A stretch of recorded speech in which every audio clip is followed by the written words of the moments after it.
Glass exploded across the pavement like a rain of tiny knives. Metal screamed, long and tearing, clawing at the concrete right in the loop, where people in Chicago hurried past one another as if nobody had time to witness a tragedy. A black sedan spun in the packed intersection, skidding sideways over the crosswalk lines, then jolted to a stop, smoke surging up from the hood. And Brielle Harp, 27 years old, her server's apron still clinging to the smell of cheap coffee, didn't have time to think. She ran. 3 seconds. Just 3 seconds for an accident to become a stage, for strangers to become a crowd, and for a crowd to become an audience. Phones lifted, screens flared bright, people filmed, people commented, people stood perfectly still, as if someone else would do their part for them. Heat slammed into Brielle's face when she reached the car door. The handle was scorching like red-hot metal, burning into her palm, but she yanked anyway. The door groaned, and gave a fraction at a time, smoke pouring into her throat until she choked, her eyes stinging hard. Inside, an elderly woman was folded over the steering wheel, silver hair in disarray, blood beating at her temple, both hands still clamped down as if letting go would mean everything was over. "Ma'am, look at me," Brielle said, her voice shaking, never realizing she was pulling someone powerful beyond imagining back from the edge.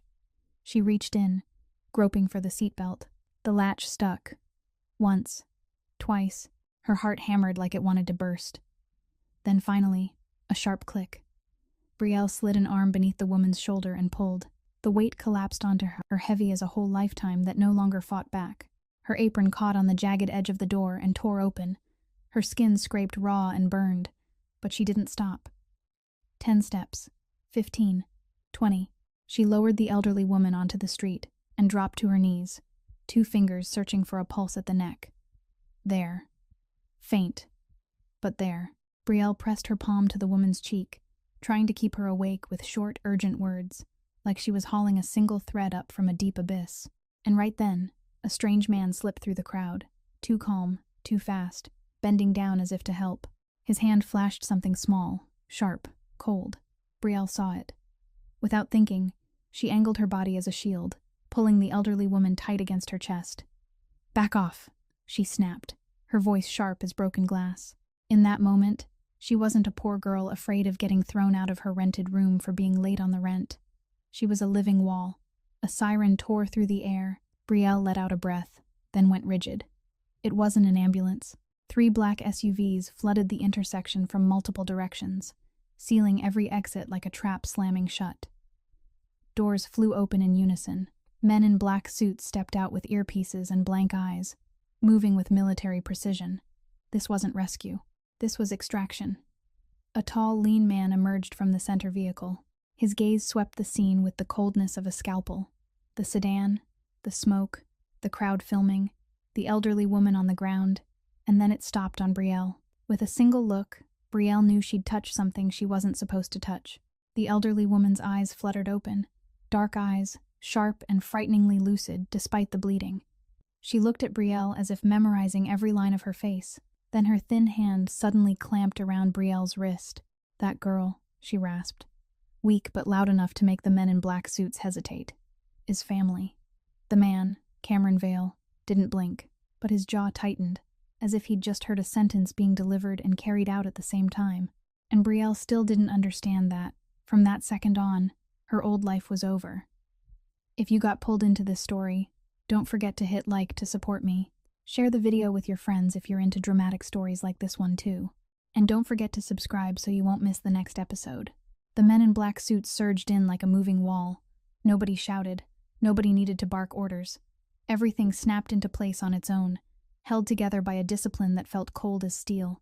2 of them split the line of bystanders who were filming, Jill Ig using shoulders and forearms to press. Not rough, but firm and final, forcing the crowd back and carving out a crescent of empty space around Brielle and Margot. Another man set a hand on Brielle's shoulder, not violent, but steady enough to make her understand she didn't get to choose where she stood anymore. Brielle jerked away on instinct, clutching the old woman tighter, her eyes darting fast as she searched for the man whose hand had flashed that sharp, cold object a moment ago. But among hundreds of bright phone screens, among faces that were curious and afraid, he was gone as if he'd never existed at all, leaving behind the sickening sense that some people could come and go inside a crowd like this and no one would even notice. She opened her mouth to scream, to point, to force someone to see what she'd seen. But her voice was swallowed by car horns, by the hush of murmurs, and by the sedan's engine still ticking underneath it all like a countdown clock. The man who stepped out of the center SUV didn't hurry. He didn't move with the same restless urgency as the others. Still, his arrival changed the very breathing of the intersection. Cameron Vale looked over the crowd once, his gaze not pausing on the phones, not pausing on the smoking car, pausing only on the elderly woman in Brielle's arms, and then on Brielle. That look wasn't gratitude. It wasn't fear from a son who'd nearly lost his mother. It was the look of a surgeon deciding where to cut, where to stitch, where to remove what had to be removed. He signaled with a movement so small it was almost nothing, and 2 guards immediately bent down to lift Margot onto a stretcher. Brielle reacted on instinct, blocking them, her palm pressed to the old woman's chest as if the second she moved her hand, someone would steal her away. "Don't touch her. Call 911, she said, her voice shaking but hard, her eyes red from smoke and from fear.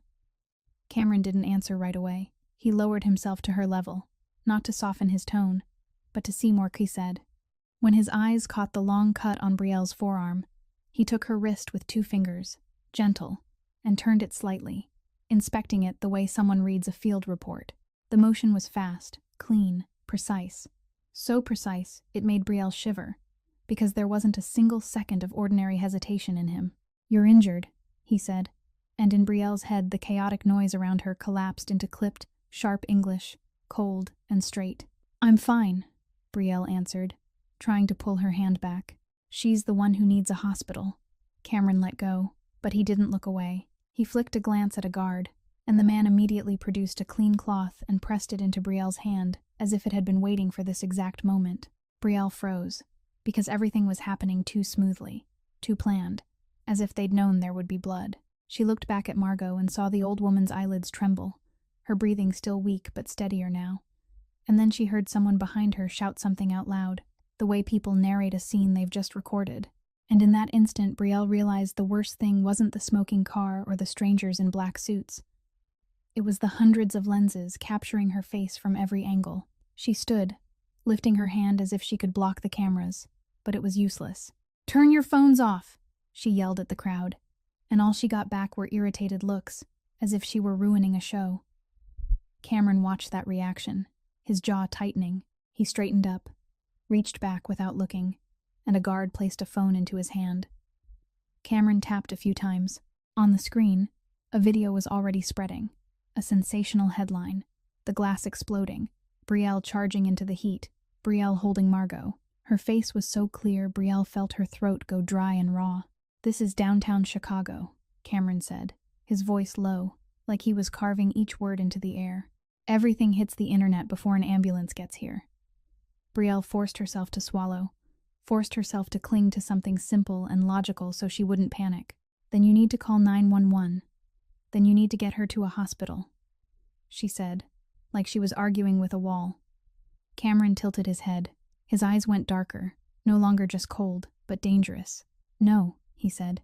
"The clip is up. They'll find you before the ambulance gets here." Brielle went still, her heart squeezing tight in her chest. "Who are they?" she asked. And the second the question left her mouth, she knew she'd stepped into a game whose rules she didn't know. Cameron looked down at Margot, then back at Brielle, as if weighing a new risk that had just appeared on the board. "You just pulled my mother out of a trap," he said, and his calm was steady enough to make Brielle's spine turn to ice. "Now they know your face, and you're not an outsider anymore."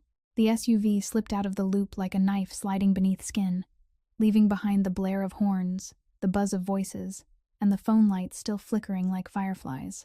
Brielle sat rigid in the back seat, a bodyguard facing her, his eyes never leaving her as if one wrong movement could trigger an incident. Margot lay strapped to a fixed stretcher, held down by belts, her face turned slightly to the side, her skin pale, yet her eyes still cracked open now and then, strangely sharp, as if she were memorizing everything around her.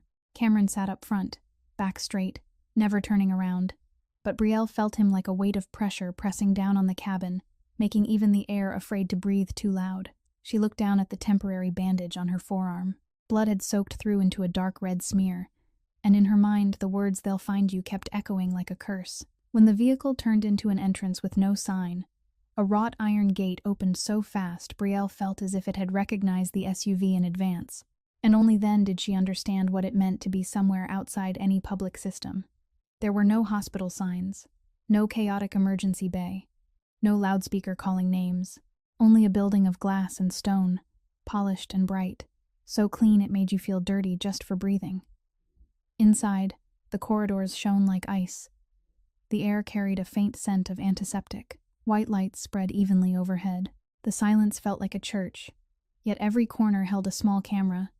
Every door had an electronic lock, and the people in white coats moved at a measured pace, not fast, not slow, as if they were performing a role they'd rehearsed until it was muscle memory.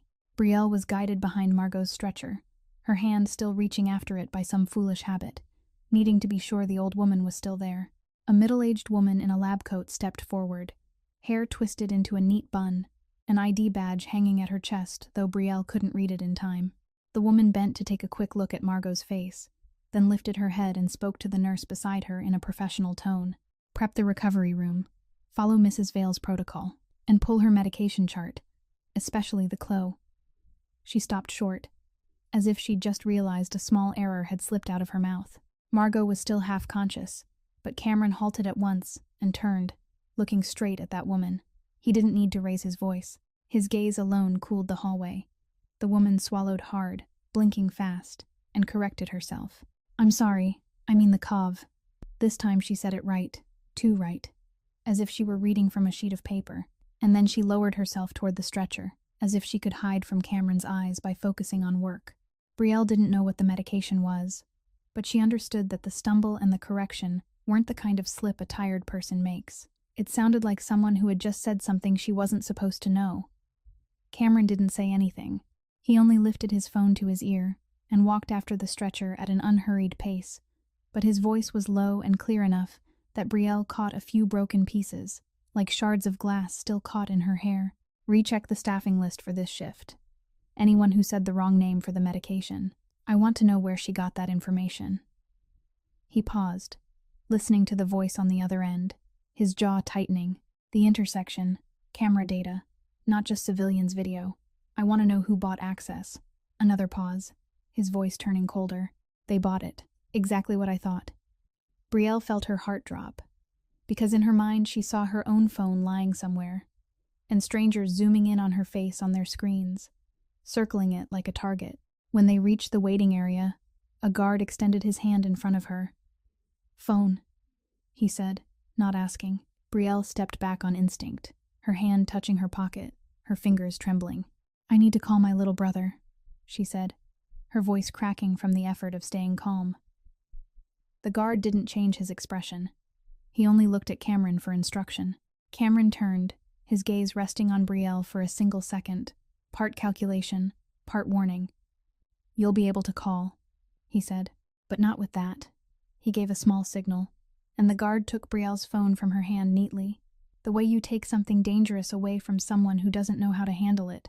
Brielle opened her mouth to protest, but she saw, at the far end of the corridor, another man leaning against the wall, hands in his pockets, watching them directly, then turning away as if he'd only been confirming something.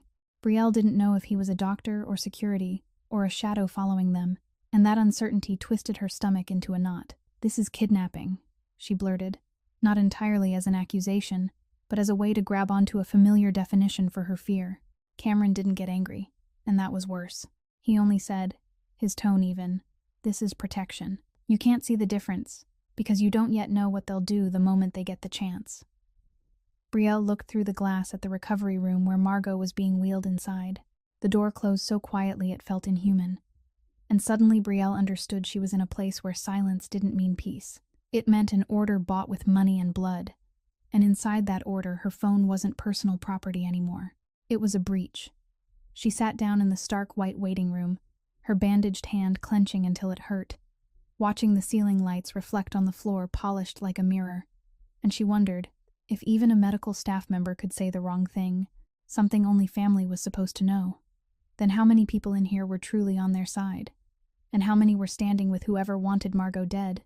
And she, a poor server whose face had just been exposed, was sitting right between the two, without a phone to call for help. Brielle sat in the blinding white waiting room like she'd been trapped inside a photograph, scrubbed clean of color, leaving only cold light and the distant echo of footsteps ticking at her nerves like the hand of a clock. She didn't know how long it had been. She only knew that every time an automatic door slid open and then sealed shut again, her heart jumped as if she were waiting to hear a sentence handed down. Cameron stood at the far end of the corridor, speaking to someone on the phone, his voice low and even, and every phrase he delivered felt like a chess piece being set on a board.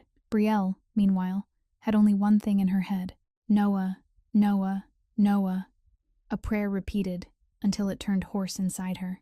She sprang to her feet when a guard brought her a different phone, a black device with no flashy case and none of her familiar scratches, and placed it in her hand the way someone hands over a loaded gun.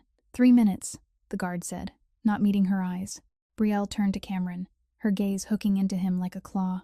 "I need to talk to my brother right now," she said, fighting to keep her voice from breaking. Cameron looked at her for a second, then gave a small nod. The kind of nod that wasn't agreement so much as confirmation of something inevitable. "Keep it short," he said. "And don't say where you are." Brielle swallowed hard and dialed a number she knew so well she didn't have to look at the keypad. The phone rang once, twice, 3 times, and then Noah answered. Her brother's face appeared on the screen, young but hollowed out by lack of sleep, his eyes flicking constantly as if he kept looking over his shoulder. "Bree," Noah said, trying to smile, but the corner of his mouth trembled. "Where are you? You've been gone all day. I couldn't reach you." Brielle wanted to say sorry out of habit. She wanted to say she was fine. She was just busy. But she bit down and forced the apology back where it couldn't escape. "Noah, listen to me," she said, quick and tight. "You're at the boarding house, right?" Noah shook his head. The camera trembled slightly, like he was walking or standing somewhere he didn't dare stay still. "I just got back near it," Noah said, lowering his voice. "There's a strange car parked at the mouth of the alley since this afternoon. Black, tinted windows. Not a neighbor's car. I've seen it since you were still at work." Brielle felt the blood in her body turn cold. "Have you gone inside yet?" she asked, and for the first time she heard herself speak like someone giving orders, not someone begging.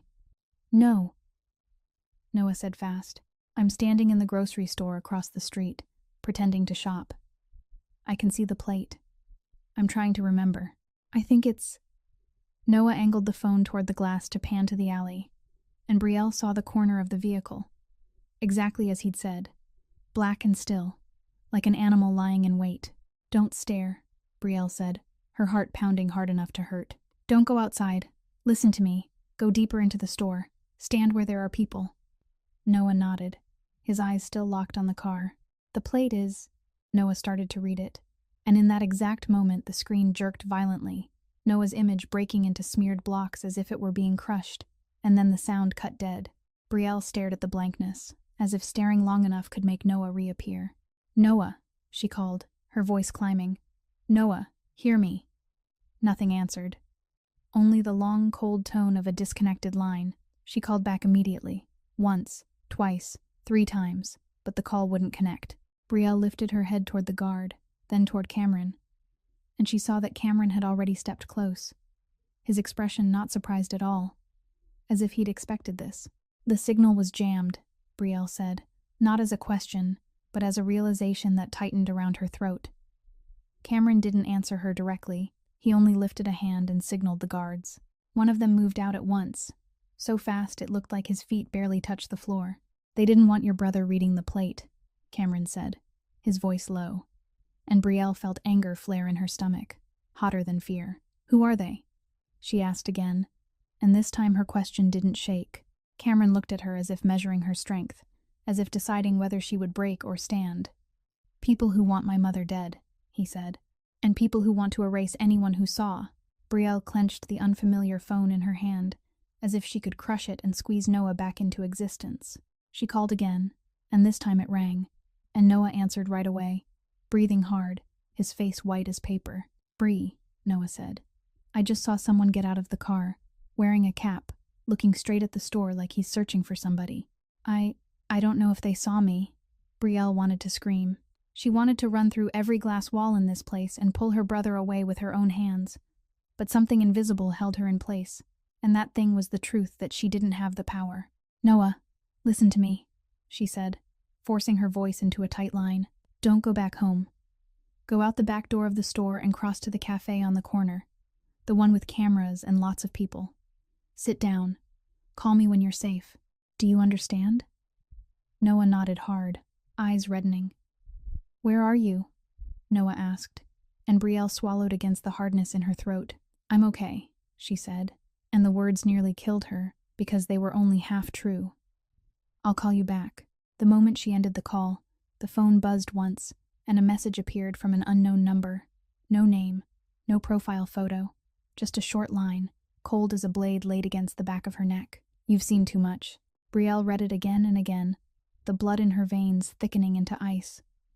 Then a second line appeared, as if the sender were smiling. "You think saving someone in the loop means you go back to your diner. You still have to feed your little brother, don't you?" A rushing sound filled Brielle's ears. They knew where she worked. They knew who Noah was. They knew things she hadn't said to anyone inside this white building. She looked up, staring at the spotless corridor, at the glass doors reflecting her pale face back at her, and for the first time she understood what it felt like to be hunted, not hunted out on the street, but hunted inside the very places people are taught to believe are safest. Cameron saw the shift on her face without needing to ask. His eyes stopped on the phone screen, then lifted to her. "Let me see," he said. Brielle held the device out, her hand shaking but not releasing it. Cameron read the messages, his jaw tightening, and in that moment the cold in him stopped being detachment. It became the cold of a man who had just confirmed that a war had begun, and the target wasn't only his mother. It was the girl standing in front of him, and her brother, and everything she had ever called her life. Cameron handed the phone back to the guard the way you pass off evidence after it's been sealed, then turned away and spoke a few short phrases into his earpiece, words that sounded more like orders than conversation. Brielle stood there with sweat slicking her palm, her mind spinning from the message she'd just read, from the image of Noah by the grocery store window, from the sick feeling that every white wall around her had ears. She wanted to keep asking. She wanted to scream that she didn't belong in this world, that she was only a server trying to pay her rent on time, but her throat tightened around something older than fear, the habit of reminding herself not to bother anyone, not to cause trouble, not to exist too loudly. She was about to say she was sorry, out of reflex, when the recovery room door opened as softly as air. A nurse stepped out, dipped her head toward Cameron, and said, "Mrs." Vale was awake and wanted to see the girl.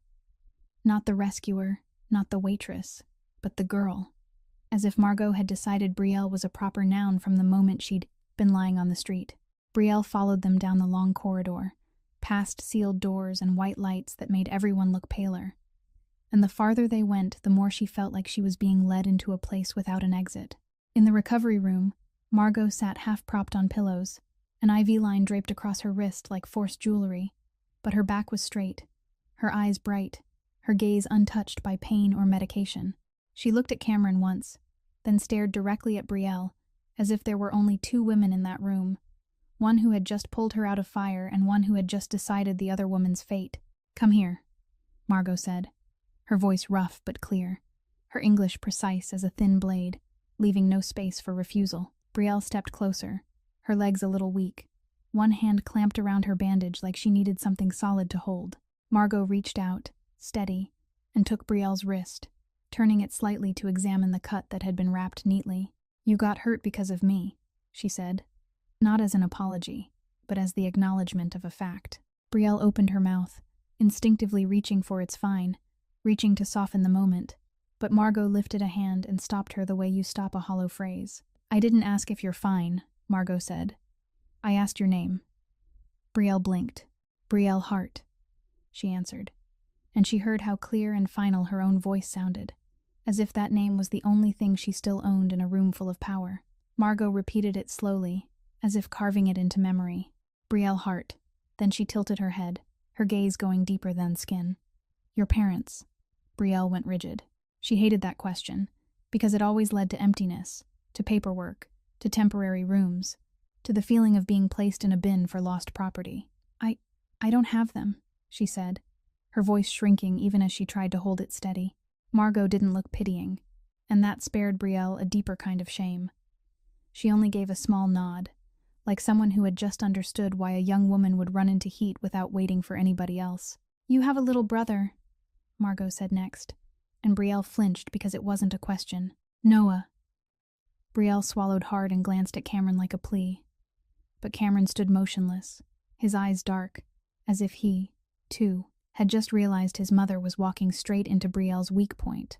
"You knew," Brielle whispered, fear and anger braided together in the words. Margot held her gaze. "I know because this world knows. The message you received. Yes." Brielle felt blood rush into her ears. The sensation of being stripped bare made her want to step back, but Margot's hand still held her wrist, warm and firm, a strange kind of anchor. "Then why did you call me family?" Brielle asked, her voice shaking because she no longer understood anything. "Because you didn't move like an opportunist," Margot answered at once, without hesitation. At that intersection, someone bent down. I heard his voice. I smelled cold metal. I knew he wasn't there to help. "You saw it, and you covered me with your body." She stressed each word like stamping a document with truth. "That is not what someone does for money. That is what someone does to protect." Brielle wanted to say she only did what was right, but she remembered the crowd that hadn't, remembered the phones, remembered that right was sometimes rare. Margot released Brielle's wrist and reached toward the bedside cabinet. A small box sat there as if it had been waiting. She opened it and took out a thin pendant, old silver metal, with a small dark stone, not glittering like fashionable jewelry, but quiet, heavy, like a vow. "This," Margot said, "has been carried by Vale women for 3 generations. It is a sign. It tells everyone that the person wearing it belongs." Brielle stepped back half a pace on instinct. "No," she breathed. "I can't take that." Margot didn't argue. She simply lifted the chain, and while Brielle still hesitated, she fastened it around Brielle's neck with her own hands, slow but decisive, like a rite that could not be undone. Cold metal touched Brielle's skin, and she felt as if an invisible chain had just locked into place. "Mother," Cameron said, finally breaking the silence. One word only, but tight as a drawn wire. "No." Margot turned to her son, her expression unchanged. "What were you going to do?" she asked, her tone calm in a way that was almost cruel. "Send the girl outside to die, because you've put her in their sights." Cameron's jaw clenched. Anger and helplessness flashed in his eyes, the look of a man used to controlling everything who had just met the one thing he couldn't control, his mother. Brielle looked between them, one side power born from blood, the other power forged from cold, and she stood between them like a thin scrap of paper. Margot turned back to Brielle and placed her hand over Brielle's chest, exactly where the pendant rested, as if placing a period at the end of a sentence. "They've seen your face," she said, each word dropping with weight. "So I won't thank you with flowers or money. I'll thank you with the only thing that can keep you alive in this world." She held Brielle's eyes. "I choose you to live." After Margot slipped into drugged sleep with a calm that was almost frightening, Cameron pulled Brielle out of the recovery room with a brief, precise motion, like cutting a thread before it could wrap any tighter. The white corridor was still quiet, but now, to Brielle, that quiet felt like foam on the surface of deep water, hiding something that was moving underneath. She touched the pendant at her throat on instinct. The cold metal had warmed slowly against her skin, and the feeling of being marked made her want to rip it off and, at the same time, fear that if she did, the little protection she had would vanish with it. "I don't want to stay here," Brielle said as they passed the waiting area, her voice low but urgent. "I need to go. I need Noah." Cameron didn't look at her right away. He walked to a glass wall and looked down toward the parking area where the black vehicles still waited like obedient beasts. "No," he said, one word, straight and cold. Anger flared up in Brielle. "You don't have the right," Cameron turned, and his eyes cut through her sentence like a knife. "You think I'm keeping you because I enjoy it?" he asked, his voice still low. But there was a hint of exhaustion in it that made Brielle falter. "The public line isn't safe." Brielle frowned. "What do you mean, the public line?" she asked, because in her mind a hospital was a hospital. The police were the police. And if that world couldn't be trusted either, then who was left to trust? Cameron put a hand to his earpiece and spoke a few short phrases to his people, then looked back at Brielle as if deciding to give her a piece of truth, just enough for understanding, not enough to send her over the edge. "There are people in EMS," he said. "There are people in the police. If I take you to a public hospital, or let you call them yourself, you'll disappear during a transfer, or your file will be edited, or your call will be unrecorded. He used the word disappear the way someone talks about an ordinary procedure, and it made Brielle shiver. "You're talking like that's happened before," she said. And this time it wasn't anger. It was fear. Cameron went silent for a beat that was too long, then said, "It happens every time we get careless." Brielle swallowed hard and looked around at the men in black suits spaced along the corridor, each one a statue with ears. "Then what am I supposed to do?" she asked, her voice shrinking, almost helpless. Cameron held a hand out. "Come," he said. "We're leaving." Brielle looked back toward the recovery room, as if she needed to be sure Margot was still there. But Cameron had already turned away, and she understood that in this world she had only two choices: follow or be left behind. When they stepped outside, the afternoon cold hit Brielle's face and pulled her out of antiseptic air, dropping her back into the simple reality that Chicago was still moving, still loud, still indifferent, and somewhere Noah was standing in a store trying to pretend he was normal. They guided her into a different SUV, tinted windows, a cabin that smelled like new leather and metal. Cameron sat across from her this time, not in the front seat. That small change tightened Brielle's body, as if he wanted to watch her reaction. She pressed close to the door, clutching her bag of bandages, eyes fixed on the street sliding past, trying to guess where they were headed. But the dark glass turned everything into a silent film. "My estate," Cameron said, as if he'd read her mind. "The only safe place." "Your house," Brielle repeated, a trace of bitterness in her voice because she didn't know what else to do to keep herself awake. "I'm a stranger." Cameron didn't argue. "Yes," he said, "and that's why you're dangerous." The sentence caught in Brielle's throat, because she couldn't tell whether he meant she was dangerous to him, or dangerous to his enemies, or dangerous simply because she existed inside the wrong story now. The SUV rolled onto a stretch of highway, the tires humming in a steady rhythm like a heart trying to stay calm. Cameron glanced down at his phone. The screen lit up with an incoming call. No saved name, only a string of numbers. He stared at it for a second, longer than necessary, then answered. Brielle couldn't hear the other voice, only Cameron's clipped reply. "Yeah." A silence. Then Cameron spoke again, colder. "Not your business." The caller said something else, and this time Cameron didn't cut him off right away. He looked straight at Brielle while the other man spoke, as if he wanted her to understand that a shadow stood behind the story she'd fallen into. Then Cameron said, slowly, each word driven in like a nail, "I didn't bring anyone home. I brought evidence home." A beat, a low laugh, old and dry, crackled from the phone speaker, and Brielle caught one single line. A male voice, older, powerful, mocking like a dull blade scraping bone. "You brought another stranger home." Brielle's spine went cold. Cameron didn't answer that. He ended the call immediately, the motion sharp as cutting a cord that was tightening around a throat. But after the screen went dark, his face went dark with it, no longer just cold, but hard and edged, like a man who had just confirmed the enemy wasn't far away at all. Brielle looked at him, then at the phone, then back at the tinted window where the city slid by as a blur. "Who was that?" she asked, her voice small, because part of her didn't want to know, because knowing almost always meant pain. Cameron didn't answer, and in that silence, Brielle understood a truth more frightening than any name. Whoever it was, he was close enough to call straight into their vehicle, powerful enough to throw a mocking sentence that Cameron had to hear, and confident enough to remind them that a poor server who had just been marked was not Cameron's private secret. As the SUV left the highway and moved into quieter roads, thicker trees, fewer streetlights, Brielle touched the pendant again, and this time she didn't feel only the cold. She felt it like a tether tying her to a world she'd just stepped into. And in that world, the shadow that had laughed through the phone was somewhere very near, waiting for her first mistake. The iron gate of the estate appeared after a long bend in the road. No nameplate, no decorative lights, only towering black metal and two stone pillars thick as fortress walls, and in front of them, a glass guard booth where a man in a suit stood upright like a soldier, one hand resting near his belt, by the habit of someone who carried a weapon. The SUV slowed. A camera mounted on the stone pillar turned slightly to follow the vehicle.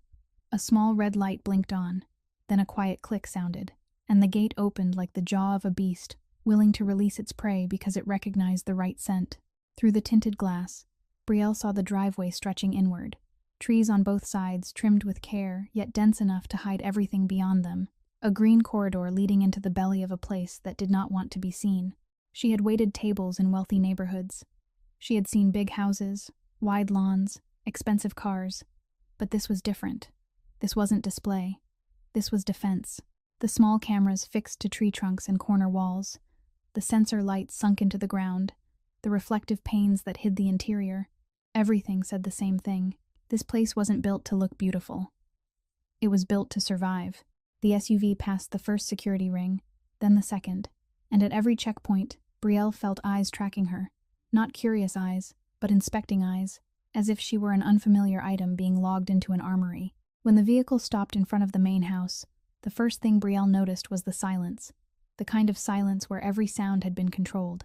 No children, no neighbors, no barking dogs, only gravel crunching under tires and the car doors opening in unison like a ritual. She stepped out, and the cold immediately bit into her skin, and the pendant at her throat felt a little heavier, as if reminding her she wasn't a guest. She was a mark. Cameron got out at the same time, his gaze sweeping the grounds quickly, not to admire, but to check for anything wrong in this picture of security. A man approached from the front steps, medium tall, broad-shouldered, dark hair neatly combed back, eyes sharp but calm, the kind of man who didn't need to raise his voice to be heard. He stopped in front of Cameron, dipped his head just slightly, then turned to Brielle and studied her, as if weighing something that wasn't on paper. "I'm Miles Kersey," he said, his tone neither friendly nor hostile. "I'm in charge of security and operations here." Brielle almost nodded, almost said thank you.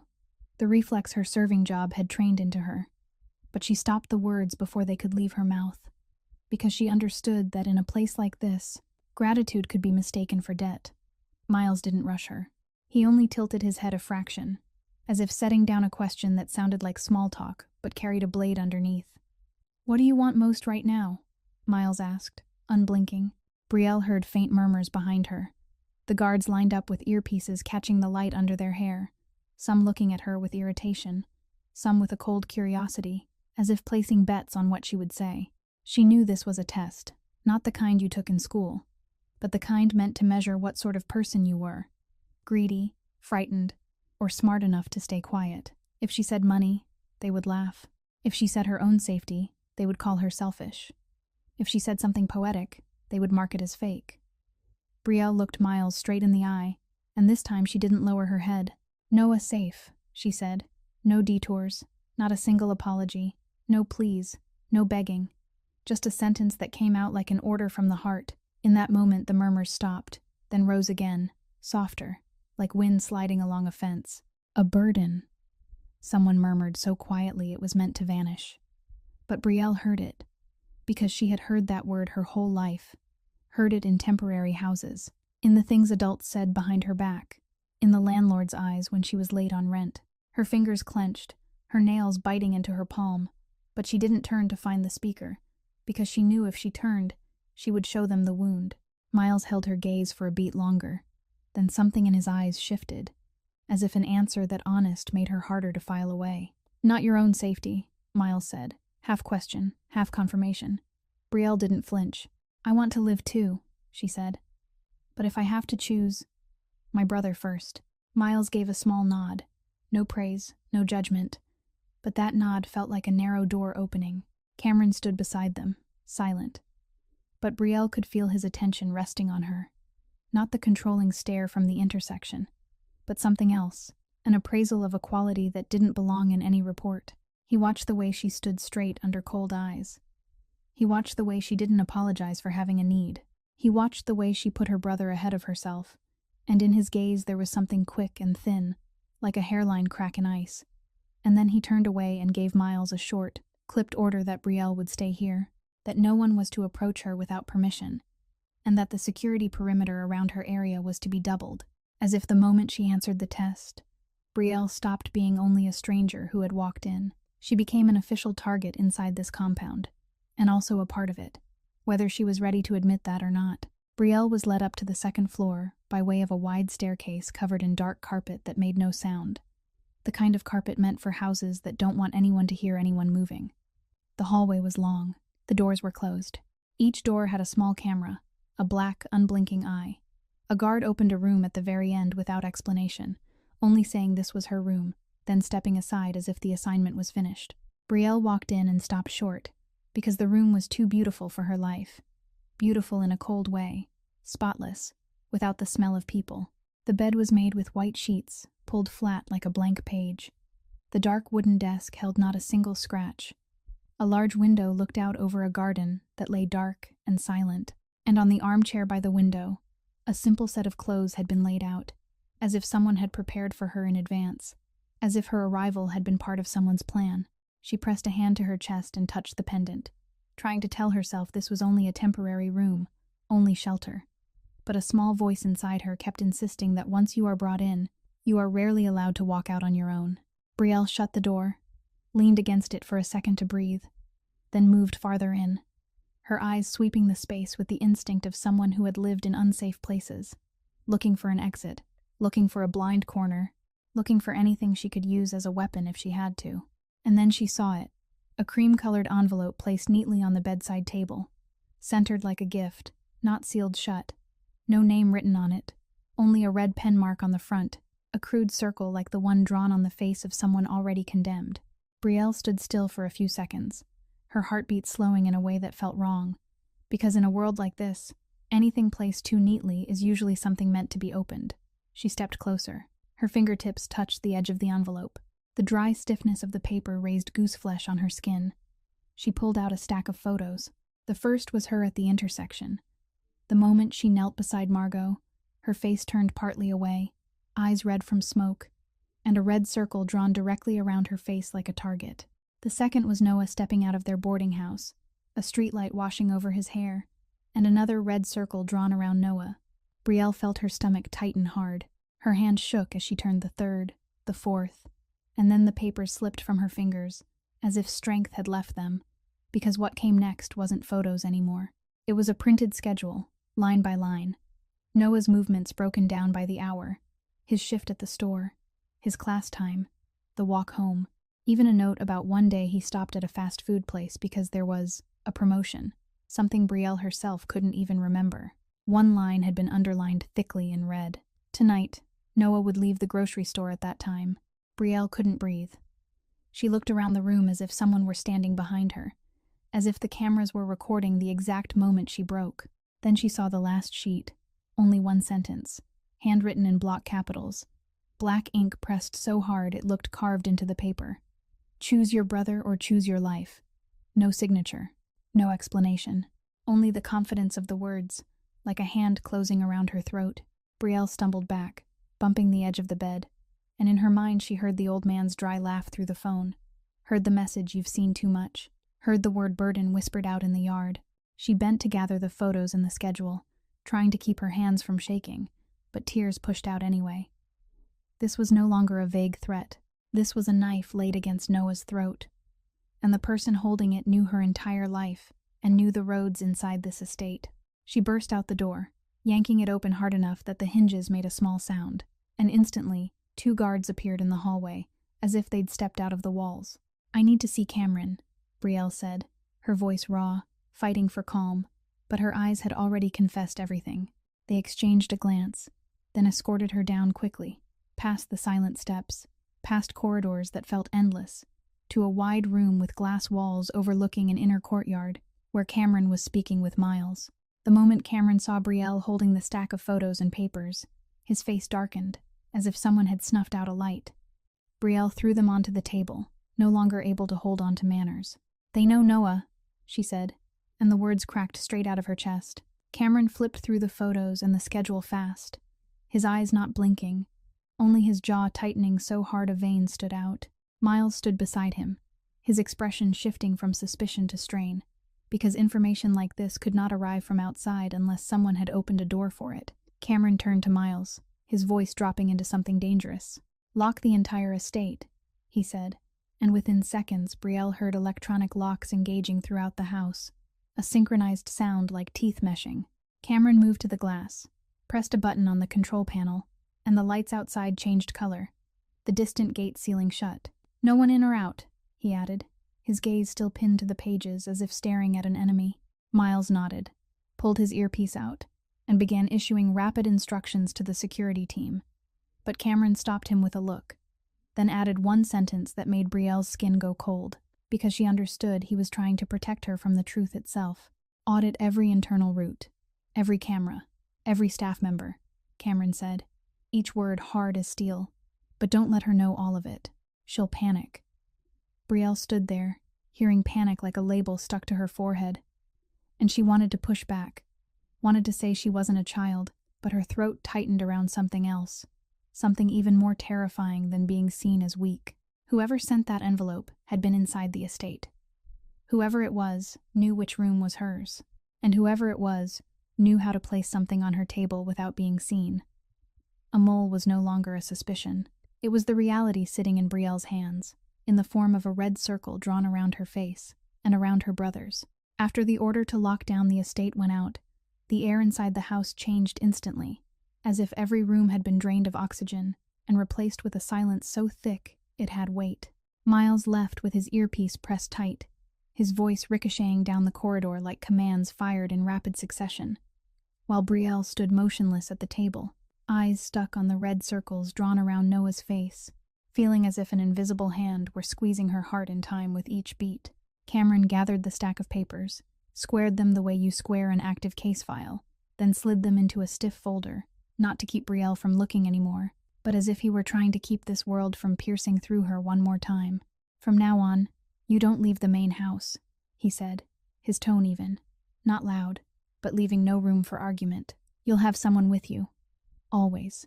Brielle lifted her head and met his eyes. I need to go outside, she snapped back, her voice rough from crying and holding it in.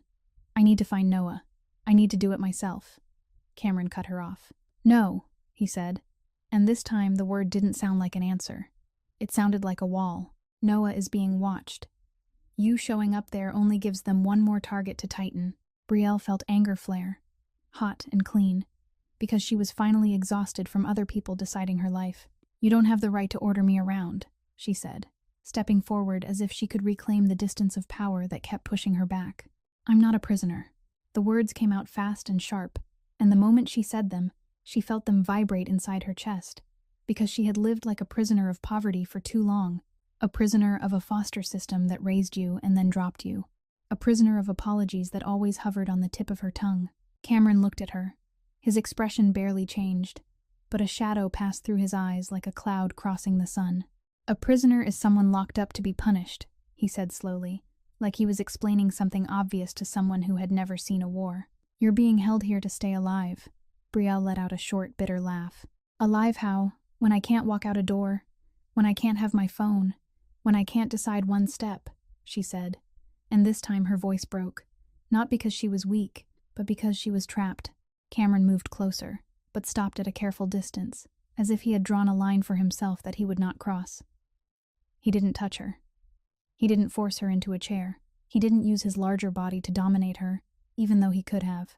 I'm not taking things from you to satisfy my power, he said, and for the first time his voice softened by a single degree. Small, but enough for Brielle to hear it wasn't entirely ice anymore. I'm keeping you alive, Brielle. He said her first name, without the last, and the way he said it made Brielle pause as if she'd been caught. She felt the familiar apology rise. Sorry for raising her voice. Sorry for causing trouble. Sorry for existing in a house that wasn't hers. She opened her mouth, the first sound nearly forming. Then she bit down and swallowed it like a bitter pill. She didn't apologize. Not because she was proud, but because she suddenly understood that here, an apology would turn her into someone who owed. I don't need you to keep me, Brielle said, forcing her words to stand upright even as her legs trembled. I need my brother. I need to know he's still breathing like normal. Cameron held her gaze for a moment, then turned toward the glass, as if he didn't want his eyes to reveal too much. We're handling Noah, he said, his voice returning to cold, but no longer cruel. You'll be updated, but you're not going. Brielle took another step, almost ready to slam her hand on the table, then stopped, because she realized she was standing in front of a man who did everything for a reason, even when his reasons made her feel like she couldn't breathe. You keep saying we like I belong, she shot back, and the words carried a thin softness she hated in herself. Cameron turned. His eyes landed on the pendant at her throat, then on the bandage on her arm. You belong to their target list, he said plainly, not dressing it up. That's the only truth I'm sure of. Brielle felt hollow, but inside that hollow there was a small, hard point, like a nail that refused to fall. So I'm supposed to sit still and wait while they kill Noah so I can live? She asked, her voice like a blade turned inward. Cameron's jaw tightened for a brief second. Then he said, his voice dropping lower still, like a vow he didn't want to speak aloud. No one touches Noah while I'm still breathing. The words sent cold down Brielle's spine, because they were both a promise and a reminder that her safety now depended on another person's breath. Cameron stepped back, as if closing the argument before it turned into a crack that couldn't be repaired. Your room, he said, and he didn't move closer, only pointed toward the staircase. There's someone outside your door. If you need anything, call. Brielle looked at him, wanting to say she didn't need anything but freedom, but she held it back. When she turned to go upstairs, she heard his footsteps follow for a few paces, then stop before he came too near her door, as if he respected the last boundary she had left in this fortress. Brielle stepped into her room, shut the door, leaned against it, her heart pounding like a drum, the pendant cold on her chest like a seal. She realized she had lost a battle, but not necessarily the war, because for the first time in her life, she hadn't apologized for protecting someone she loved, and that refusal to apologize, small as it was, felt like her first step out of the invisible prison she had locked herself inside for years. Brielle had barely managed a few breaths in the cold, beautiful room that felt like a showroom when a light knock sounded at the door. Not a polite request, but a procedural knock, and then the door opened just enough for a guard to slide in a phone, the same plain black kind, and say curtly that she had a call. Brielle's heart dropped into her stomach, and then leapt straight up into her throat, because in this world there was only one call she was waiting for. She snatched the phone and answered. Noah filled the screen, but the image was unstable, shaking hard, the light changing in quick pulses as if he were running through patches of street lamps. Bree! Noah panted, his voice shredded by wind and panic. Can you hear me? I'm being followed. Brielle shot to her feet, the pendant knocking against her chest. Where are you? Where are you? She demanded, trying to keep her voice steady, but it cracked anyway. Noah swung the camera behind him for one brief moment, just long enough for Brielle to see sidewalk, moving shadows, a black vehicle rolling slow like a shark, and a man on foot, with his hands in his jacket pockets, his pace too even, too unhurried.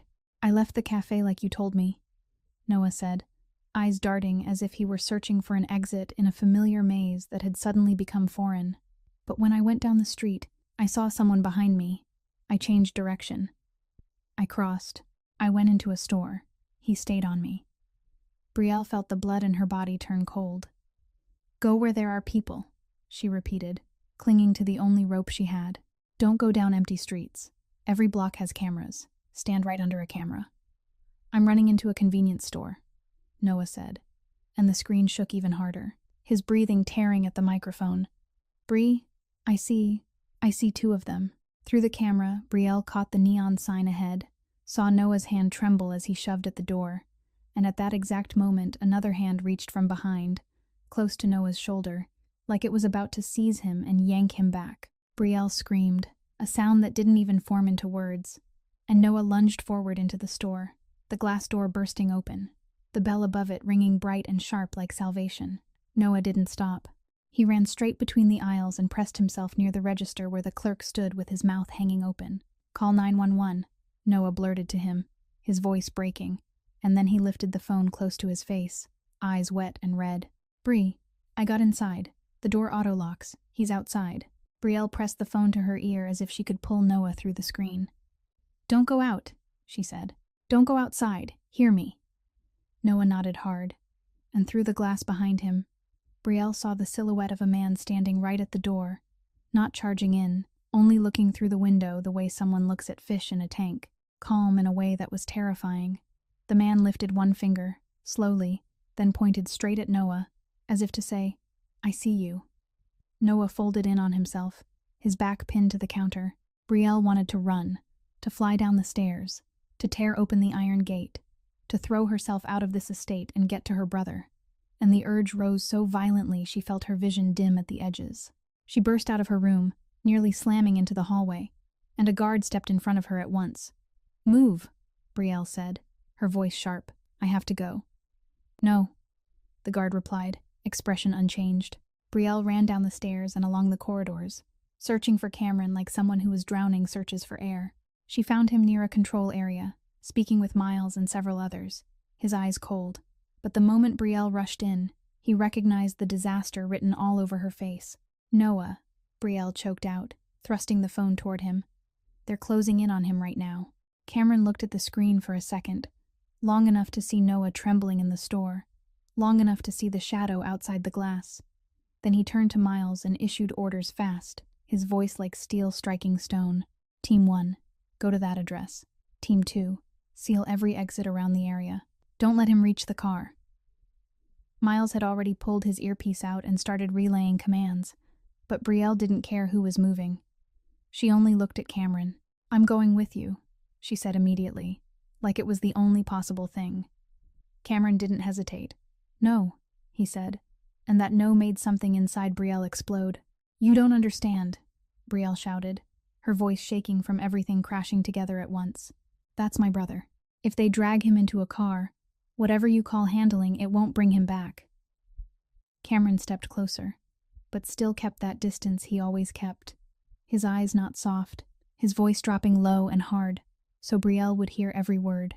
"If you show up there, he'll have 2 hostages instead of 1, he said, "and he'll win instantly." Brielle went still for a beat, because she knew he was right, and the rightness of it was more brutal than being wrong.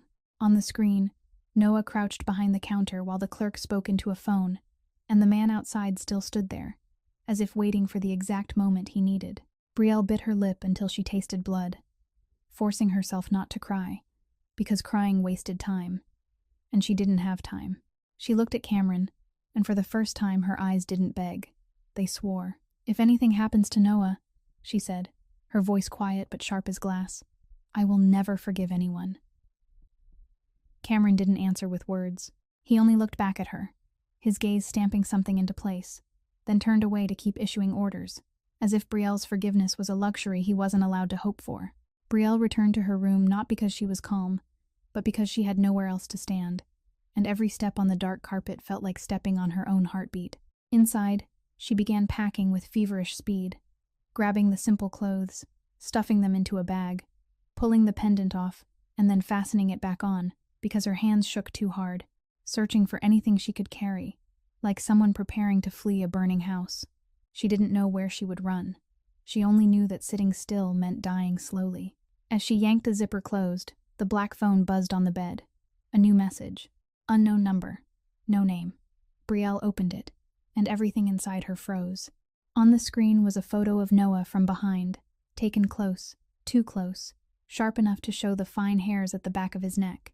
And in front of Noah was that convenience store, the neon sign still glowing, meaning whoever took it had been standing directly behind Noah before Noah managed to run inside. Beneath the photo was a single short line, like a whisper into her ear. "Your brother runs fast."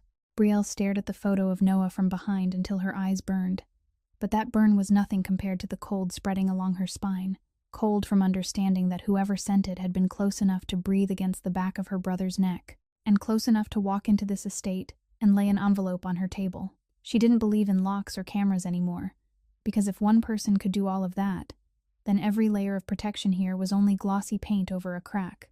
Brielle zipped the bag shut, shoved the black phone into her jacket, and walked straight to the door like a decision that had been forming since Cameron said no, and the world answered with a photograph. The guard outside stood upright like a statue, but Brielle had been watching. She had seen them rotate shifts by rhythm. She had noticed the thin, fragile gap between 2 hallway checks, and that gap was all she needed. She opened the door so softly it barely moved the air, slipped out, stayed close to the wall, and set her feet on the carpet without a sound, her heart pounding so hard she was afraid the beat itself would trigger an alarm. She took the service staircase down, moved through a staff corridor where a faint kitchen smell drifted, and for a brief second, she saw herself sliding back into her old role, sneaking, enduring, slipping away from other people's power, only this time she wasn't running to protect herself. She was running to save someone she loved. The back door opened onto the rear grounds, and night wind slapped her face awake. Brielle pulled up her hood, kept her head down, and ran through the dark line of trees toward the drive out, where the iron gate in the distance looked like a black thread cutting across the sky. She didn't know what was happening to Noah right now. She only knew she couldn't sit still and wait for a message telling her her brother had disappeared. She ran, and in her mind every warning Cameron had given her turned into noise, unable to drown out the one sentence that mattered. I have to get to him. When Brielle got closer to the gate, she heard an engine and thought it was a guard vehicle. But then something else appeared under the sensor lights. A small car angled across the drive as if it had slid, hazard lights blinking, thin smoke lifting from the hood. An accident that was too neat, too perfectly placed, too perfectly sized to block the road like a cork. A man stood beside the car with his hands on his hips, wearing irritation like it was real. But when Brielle slowed, his eyes flicked to her, and that flick didn't belong to someone who needed help. It belonged to someone who had just spotted the right prey. Brielle stepped back on instinct, but it was too late. From behind, another vehicle surged forward, fast and tight, headlights sweeping across her like a pair of eyes. Tires hissed. Brielle spun to run into the trees, but the vehicle cut hard toward the curb, trapping her path, and the passenger door jerked open halfway as if ready to swallow her whole. She heard her blood in her ears. Everything slowed into sick fragments. Light, engine noise, the sound of her own breath. Brielle lifted her hands like a shield and backed away, her foot catching the edge of the drive, and in the instant she thought she would fall, another dark shape slammed into motion faster than fear. An SUV shot out from inside the estate and cut across between her and the unfamiliar vehicle. With a turn so precise, Brielle heard metal touch metal, light as a warning. The SUV door opened, and Cameron stepped out, not running, but each step he took felt like it pushed the air backward. He didn't look at Brielle at first. His eyes locked on the car that had pinned her, then locked on the man beside the accident car, and in that look was something terrifyingly cold. The cold of someone watching a murder script being performed on his own property. Cameron walked forward without drawing a gun for show, without shouting, simply stepping into the exact point between the other car's front end and the half-open door, then placing one hand on the door's edge and pushing, gentle but final, until it shut as if an invisible force had pressed it closed. He bent down to the window level and said something short. Brielle couldn't make out the words, only saw the person inside go rigid. Then Cameron raised his hand, 2 fingers pinching the side mirror, twisting it by the smallest angle, so small most people wouldn't notice, but the other car reacted instantly, flinching like a nerve had been touched. Cameron straightened. His eyes never left them. And then he made one of those surgical movements that seemed to be his signature. No blood, no spectacle, only the clear message that if the other side moved 1 inch more, the outcome would no longer be an accident. The car that had trapped Brielle eased backward, slow, careful, retreating like an animal that had just felt a larger animal's teeth at the back of its neck. The man beside the accident car stepped back too, eyes darting. Then he jumped into his own vehicle. Within seconds, both cars vanished from the gate area as if they'd never existed, leaving only the trap car's hazard lights blinking. And then those went dark as well. A prop finished with its role. Cameron snapped around to Brielle, and for the first time she saw real anger on his face. Not anger at being challenged, but anger sharpened by fear. "What the hell were you doing?" he said, his voice rough, each word grinding through his teeth. Brielle opened her mouth to argue, to say she had no choice, to say Noah was being hunted, but her throat locked on the image of that car door opening, waiting to pull her inside. She looked at Cameron, and suddenly all the fight in her dropped away like a snapped wire. I couldn't sit still," she managed, and the words weren't sharp anymore. They were only desperation.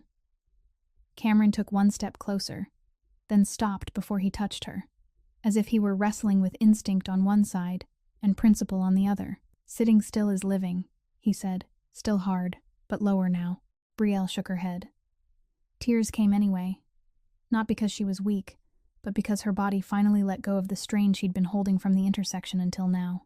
"I've lived my whole life by sitting still," she sobbed, "and people still took everything from me. I only have Noah." Cameron looked at her for a long time, his eyes darkening, and in that darkness Brielle saw something she hadn't expected. Not pity, but recognition, as if he'd just seen a wound in her that matched a wound in himself. "You won't go alone again," Cameron said, and this time it wasn't an empty order. It was a vow pushed out by fear that had almost become real. He turned and signaled the guards. The SUV door opened, and Brielle was guided back inside the gate, back down the long driveway that led into the house like a base. As the vehicle moved, Brielle turned her head and looked through the tinted glass toward the gate where the trap had just been, and she began to truly cry, because for the first time in her life, when she tried to run into danger, someone had chased after her, not to drag her back, but to put himself between her and a car coming straight at her, to keep her alive the way he'd promised. And that truth, painful and warm at the same time, left her not knowing how to breathe correctly anymore. Brielle had barely managed to wash her face, barely managed to force herself to sit on the edge of the bed and breathe evenly, when the whole house seemed to jolt by a single beat, not with an explosion or a scream, but with the thunder of hurried footsteps racing down the hall and the sharp crackle of earpieces, like fine rain. A guard appeared at her door, knocked once, short, then said, "Mrs. Vale had a problem and all key personnel were being called in." Brielle shot to her feet, her face still wet, her hands still trembling from the panic at the gate that hadn't fully faded. And now a different fear rose up, deeper and heavier, because Margot was the only reason Brielle was still allowed to breathe inside this fortress. She stepped into the corridor and saw Cameron already there, his coat slung over one arm like he'd been running, his eyes dark, his jaw clenched, and what chilled Brielle more than anything was that he didn't look at her right away, as if some part of him was trying to separate her from whatever was happening. They moved fast toward the recovery wing inside the estate, a section more sealed, with thicker doors and whiter light, and when the door opened, antiseptic air and the sound of a heart monitor spilled out like cold. Margot lay on the bed with her eyes closed, her skin paler than before, her chest lifting and falling with effort. A nurse adjusted an IV line.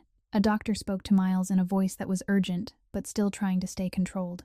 On the monitor, the heart rhythm spiked into chaos for a stretch and then settled back. Brielle hovered at the threshold, not daring to step in, because she felt that any movement she made could be read as interference. Cameron went in immediately, his voice low but sharp, asking what happened, what medication, what dosage. The doctor answered quickly that she'd had an abnormal reaction, sudden signs of rapid heartbeat, as if something had triggered wrong. They'd managed it in time. She was stable now, but she needed close observation. When Cameron demanded a cause, the doctor hesitated for a beat, then looked down at the chart and said there were inconsistencies in the medication schedule. A drug that shouldn't have been adjusted at that hour showed a dosage change, as if someone had touched the protocol. Brielle didn't understand all the terms, but she understood the weight of that word touched. Her fingers rose to the pendant at her throat on instinct, and at that exact moment, she heard whispers behind her, soft at first, then spreading like wind through the long corridor of the big house. "Since the girl arrived," a man's voice said, not exactly trying to make Brielle hear, but not afraid for her to hear either. "An accident, a chase, and now her," another voice added. "Bait," someone nearly spat. "Bring her in to lure the enemy close to Mrs. Vale." Brielle went rigid, because the word bait speared straight through an old humiliation. The feeling of being used, traded, treated like a shield meant to catch bullets for someone else. She wanted to turn around. She wanted to ask who dared say that. She wanted to explain that she had pulled Margot out of fire, that she had covered her with her own body against a blade, that she'd been placed here and never asked to come. But when she saw a few men in black suits glance at her, she understood that explanations in this world weren't free. People didn't need the truth. They needed someone to blame, someone to give the fear a shape, someone to set the weight down on. And she, the stranger, the new arrival, the one circled in red, was the perfect place to set it. Cameron heard the whispers too. Brielle knew it because his jaw tightened for a fraction, and his hand pressed harder against the edge of Margot's bed, as if he could hold her there by force. He turned toward the corridor, his gaze sweeping down it, cold enough that the whispers automatically dropped, but they didn't disappear. They only retreated into shadow, where rumors lived longer than evidence. "No one speaks until we have conclusions," Cameron said, calm enough to command, low enough to threaten. A few heads dipped, but Brielle still felt their eyes like needles. Miles stood close to Cameron and said something under his breath about auditing the medication supply, checking the on-duty staff, checking the dosage logging system. Cameron nodded, but his eyes looked as if they were staring through walls, seeing an invisible hand steering everyone exactly where it wanted them, steering them toward making Brielle the cause, so the person who actually tampered with the medication could stay clean and unseen. Brielle edged back, slipping away from the bright spill of the recovery room light, because under that light everything was examined, and every mistake demanded a face to pin it on. She looked at Margot, saw her lying still, but the lines around her mouth seemed deeper, as if she were bracing against something that wasn't only illness, and Brielle understood something that tightened her heart. If Margot went down, the family mark around Brielle's neck would stop being a shield. It would become a noose. A nurse passed by, looked at Brielle, then looked away too quickly, like avoiding bad luck. A younger guard stared at her with open irritation, as if she were the variable that had thrown their whole system out of control. Brielle stood in the corridor feeling like she was at the center of an invisible altar, where every gaze was weighing whether sacrificing her would restore peace. She almost opened her mouth to say something, maybe an apology by instinct, maybe asking to leave so she wouldn't put anyone at risk. But then she remembered Noah, remembered the photo taken from behind, remembered the trap at the gate, and she swallowed the apology again, because she understood that if she climbed onto the altar by her own choice, they would let her die and call it necessary. Cameron turned back at that moment, his eyes landing on her, and for a brief instant Brielle saw what he saw too. The hand in the shadows wasn't only manipulating Margot's medication, it was manipulating the story inside this house, turning Brielle into the offering, so the one truly holding the knife could remain hidden. Brielle left the recovery wing like someone who had just walked through a crowd where no one touched her, yet everyone still pushed, her steps light on the carpet while her chest felt heavy, as if she were dragging stones. The whispers, since the girl arrived, clung to her like smoke, seeping into her hair, her collar, even her thoughts, and what she hated most was that a part of her understood why they needed to say it, because fear always wants a face it can blame. She went back to her room, shut the door, and leaned against it for a long time, staring at the white bed linens, at the half-packed bag like evidence that she still wanted to run, still wanted to escape this place before it swallowed her whole. She loosened her hair tie and let her hair fall to her shoulders, then tied it back up because she couldn't stand the feeling of being loose. Then there was a knock, one short knock, and a deep voice outside said her name. Brielle went still, her hand rising to the pendant like a new habit, not opening the door right away, because in this house, anyone who knocked could be a blade. "It's me," Cameron said, and those two words alone changed her breathing, not exactly calming her, but tightening her in a different way, like a rope being pulled taut. Brielle opened the door a crack and saw Cameron standing in the hall, no coat, sleeves rolled up, veins visible along his wrist, his face still cold but his eyes carrying a deep fatigue he wasn't hiding well. He didn't step in immediately. He stayed at the threshold, as if keeping distance on purpose, reminding both of them where the line was. "I need to talk," he said, voice low. Brielle opened the door wider and stepped back, and Cameron entered, but only as far as the edge of the rug near the door, stopping as if her room held an invisible line he wasn't allowed to cross. His gaze flicked around quickly, landed on the half-zipped bag, then settled on Brielle's face, and Brielle saw that he understood what she'd been thinking. "Don't," Cameron said, not shouting, but restraining something. Brielle let out a dry laugh. "What are you going to do? Forbid me from thinking too?" Cameron didn't react to the sarcasm. He only said, slowly, "I'm not here to order you around. I'm here to set rules." Brielle frowned. "More rules?" she asked, and inside her, the word rules had become a trap. Cameron took a breath, choosing his words. "My house," he said, glancing past her into the hallway, where there could be ears. "But this is your room." He stressed it like a clause in a contract, like a rare private promise inside a world built on control. "No one comes in here without your permission, not even me." Brielle paused, because she hadn't expected Cameron to say that, and because she realized that maybe in this place, boundaries were a luxury he had to build with his own hands, so he wouldn't become the very thing he hated. "You hate outsiders," Brielle said, not as a question, only naming what she'd felt since the first look at the intersection. Cameron met her eyes without dodging. "I hate naivete," he corrected, then fell silent for a beat, as if that correction wasn't true enough. Finally, he said, his voice lower, "My father was betrayed." Brielle didn't speak. She had learned in foster care that sometimes silence was the only way someone dared to keep talking. Cameron looked down at his own hands, the hands that had shut a car door at the gate, the hands that had ordered the entire estate sealed. He trusted people, Cameron said, and the word trusted came out like something sharp. Trusted someone not of his blood. trusted he could bring that person in and call it family. And that person took everything. Money, information, friends. In the end, my father's life. Cameron's eyes darkened on the word life, as if another room, another gunshot, returned inside his mind. After that, he went on, I look at strangers the way I look at a knife that can hide inside a smile. Brielle felt sorrow rise, not pity, but recognition that loneliness is sometimes forged out of loss, and that kind of loneliness makes people good at surviving, but not good at living. You think I'm a knife? Brielle said, and it should have sounded bitter, but it came out tired instead. Cameron didn't answer right away. At first, he admitted. Now I think you're a risk. Brielle let out a short laugh. Thanks, she almost said out of habit, and then she caught herself, swallowed the word before it could leave her mouth. Cameron noticed the swallow, his eyes narrowing. You apologize a lot, he said, like he was reading a habit more than judging her. Brielle looked at the floor, the familiar shame rising. She nearly said sorry for being seen, then swallowed again. I grew up in foster care, she said at last, her voice rough. If I wanted to stay in one house, I had to make myself smaller. I had to know when to be quiet, when to smile, when to say it's fine even when it wasn't.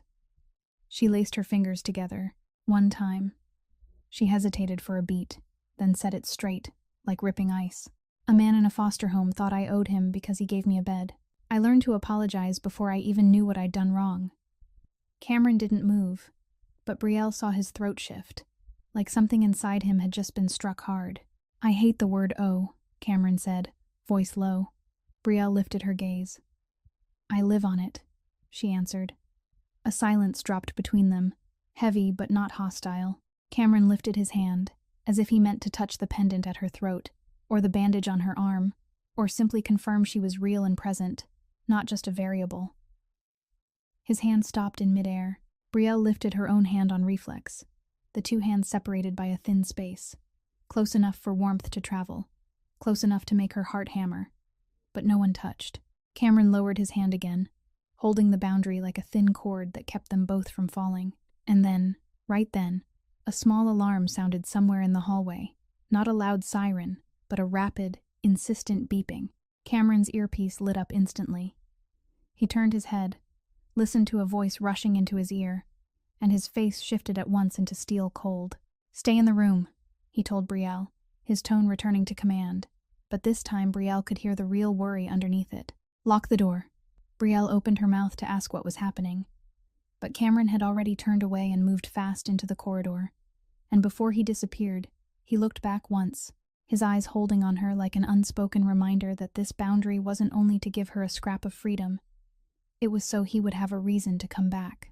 Brielle locked the door the way Cameron told her to, but the rapid beeping out in the hall wouldn't let her rest. It drove straight into her chest, dragging behind it a rough, gritty unease like sandpaper.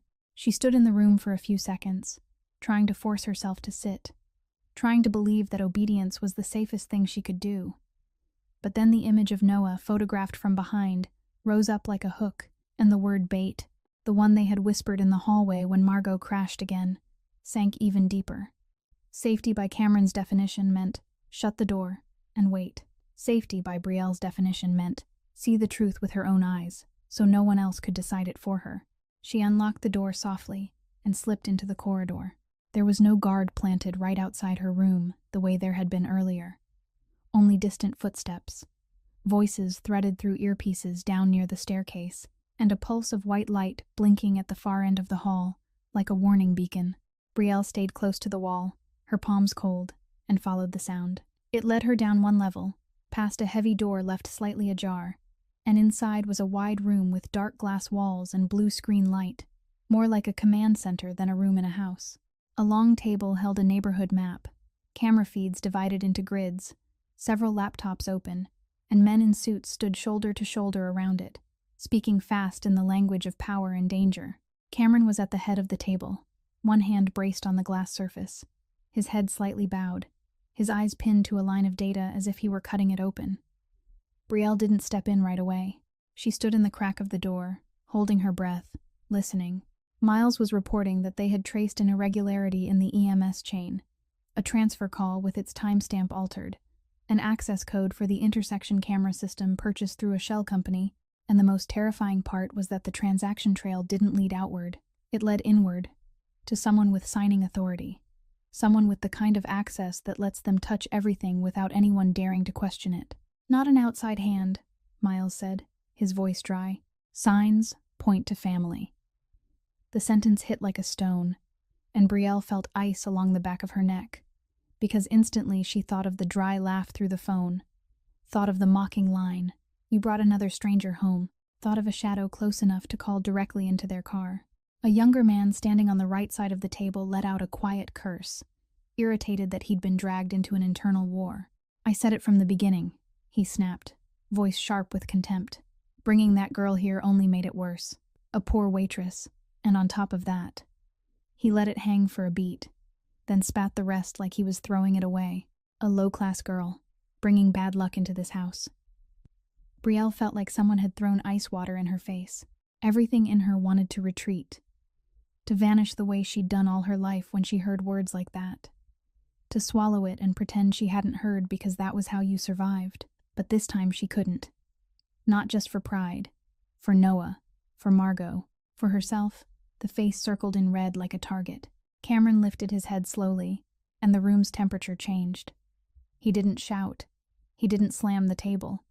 He only looked straight at the man who had spoken, his gaze sharp enough to cut. "Say it again," Cameron said, voice low, perfectly level. Level in a way that was frightening.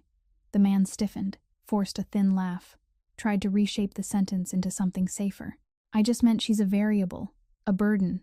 She..." Cameron took one step, just enough to force the man to tilt his head up and meet him. "No," Cameron cut in, each word like a thin blade. "Say the first sentence again, the one you used." The room went dead silent. Brielle heard the hum of the air system and her own heartbeat. And in that silence, she understood Cameron wasn't asking out of manners. He was asking out of principle. Out of a line he refused to let anyone cross. The man swallowed, eyes flicking to others for rescue, but no one moved. I was heated," he stammered. Cameron didn't blink. "Say it again," he repeated, and this time it wasn't a request. It was a verdict. Brielle knew that if she stayed in the doorway, it would end with the man being checked, and then the rumor about her would keep living in the dark. She also knew that if she stepped in, she would place herself under the knife of everyone's eyes. But she was exhausted from being spoken over. Brielle pushed the door. The hinge barely made a sound, but in that hush it rang out like a gunshot. Every head turned. Brielle walked in without permission, without lowering her gaze, and went straight to the center of the room as if she had chosen her place. She felt every stare like pins in her skin, felt curiosity, contempt, caution, and a flicker of fear because she had broken a rule. "I heard everything," Brielle said. Her voice wasn't loud, but it was clear. The man who had insulted her glared, like he couldn't believe she had the nerve to appear. Brielle looked him in the eye, then looked around the room. "I didn't make anyone weak," she said, each word coming from the deepest place she'd spent her life hiding. "I'm just trying to live, and I'm trying to make sure my brother lives." A few men murmured, but Cameron lifted a hand, and the room fell quiet again. Brielle drew one breath, the pendant at her throat feeling like a heavy stone, and also like the one thing that reminded her she hadn't been pulled into this for greed, but for an act that had exposed her face. "If you think I'm bait," Brielle continued, holding their eyes, "then say it to my face. But don't use words like that to turn me into something that deserves to be sacrificed."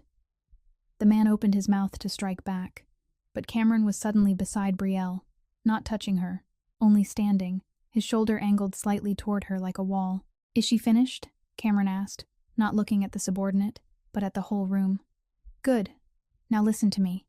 He turned to the man who had spoken. "One more time," Cameron said, his voice cold as steel. "You open your mouth and use that filth at her, and you don't have a place in this house." The sentence wasn't loud, but it landed like iron. Brielle saw the man's face drain, because he understood this wasn't theater. Cameron looked around, as if sealing the decision in place. "The hand behind the EMS chain is family," he said. "So if you want the culprit, stop wasting time snapping at the person who pulled my mother out of fire." He paused, and his eyes flicked over Brielle, quick as a heartbeat, like an acknowledgement he refused to speak aloud. "She isn't the reason we're under attack," Cameron finished. She's proof we've been under attack for a long time." Brielle stood in the middle of a room full of men and power, her heart still pounding like a drum, but her back was straight, and what made her shake now wasn't fear anymore. It was the unfamiliar sensation of someone choosing to stand with her in front of his own people, as if she wasn't an offering meant for the altar, as if for the first time in her life she was allowed to take up space without apologizing for it. Brielle left the war room not because she was afraid anymore, but because her body couldn't take one more layer of eyes, one more layer of tension, as if each nerve were being stretched to the point of snapping. She moved quickly down the long corridor, past walls hung with expensive paintings she couldn't truly see, because all she caught was her own reflection, past guards at their posts who suddenly looked at her differently, no longer pure contempt, but caution threaded with a sliver of respect, as if she had just stepped through a door they hadn't believed she could push open. But that respect didn't make breathing easier. She needed air. She needed a pocket of dark where no camera stared straight into her face, even though she knew that on this estate, darkness was only a lie built from trees and shadow. Brielle opened a door leading to the back garden and stepped onto cold stone. Night wind slapped her face hard enough to make her eyes sting, and she stood beneath a large tree, tipped her head back, and drew in a long breath like someone breaking the surface after being underwater. There were no clear stars because security lights washed the sky, but there was the smell of damp grass and soil. Real smell. A smell that didn't belong to metal and coordination rooms. She pressed a hand to her chest, felt the pendants chill, and tried to remind herself that she had held steady in front of that room full of men, that she hadn't apologized, that Cameron had stood beside her. But the moment that thought sparked, warm as a match, a hand clamped over her mouth from behind. The smell of leather and metal hit her nose. Another arm wrapped across her stomach and yanked her backward into the darkness between the trees. So fast Brielle couldn't even get a sound out. Her body reacted before her mind did. She bit down hard on the hand covering her mouth and heard the person behind her jerk with pain, and instantly she drove her weight down through her heel, stomping the top of his foot with everything she had. He hissed a low curse, his grip tightening. But Brielle was already swinging her elbow back on an old survival instinct.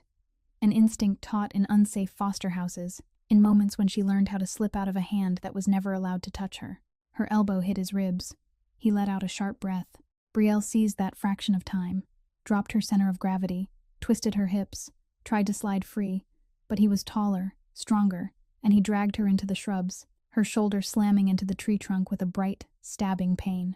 The hand over her mouth came down again. Brielle heard her own blood roaring in her ears, her heart pounding like a war drum, and for a moment she thought this was where it ended, in the back garden of a fortress she had believed was the safest place left. She didn't see his face. She saw only a dark shape. She felt his breath close to her ear, and something hard and cold pressed against her side like a warning. Brielle tried to scream, but the sound died inside that rough palm.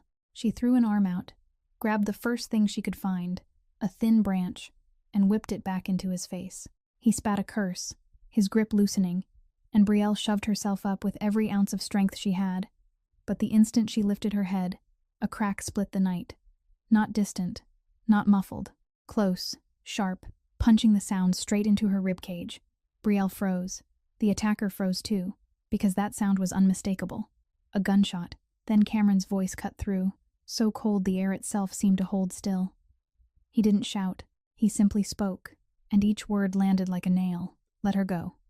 The attacker twitched, calculating whether to run or gamble, and Cameron fired again, this one into the sky, a flare of light slicing the dark. I said let go, he repeated, still even, more dangerous now, because patience was gone.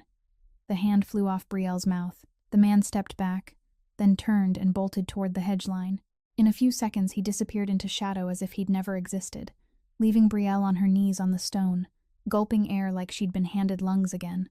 Cameron reached her fast. He didn't ask first. He didn't analyze. He didn't issue commands.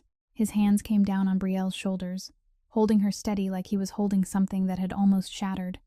And Brielle saw his fingers trembling, barely, but truly trembling.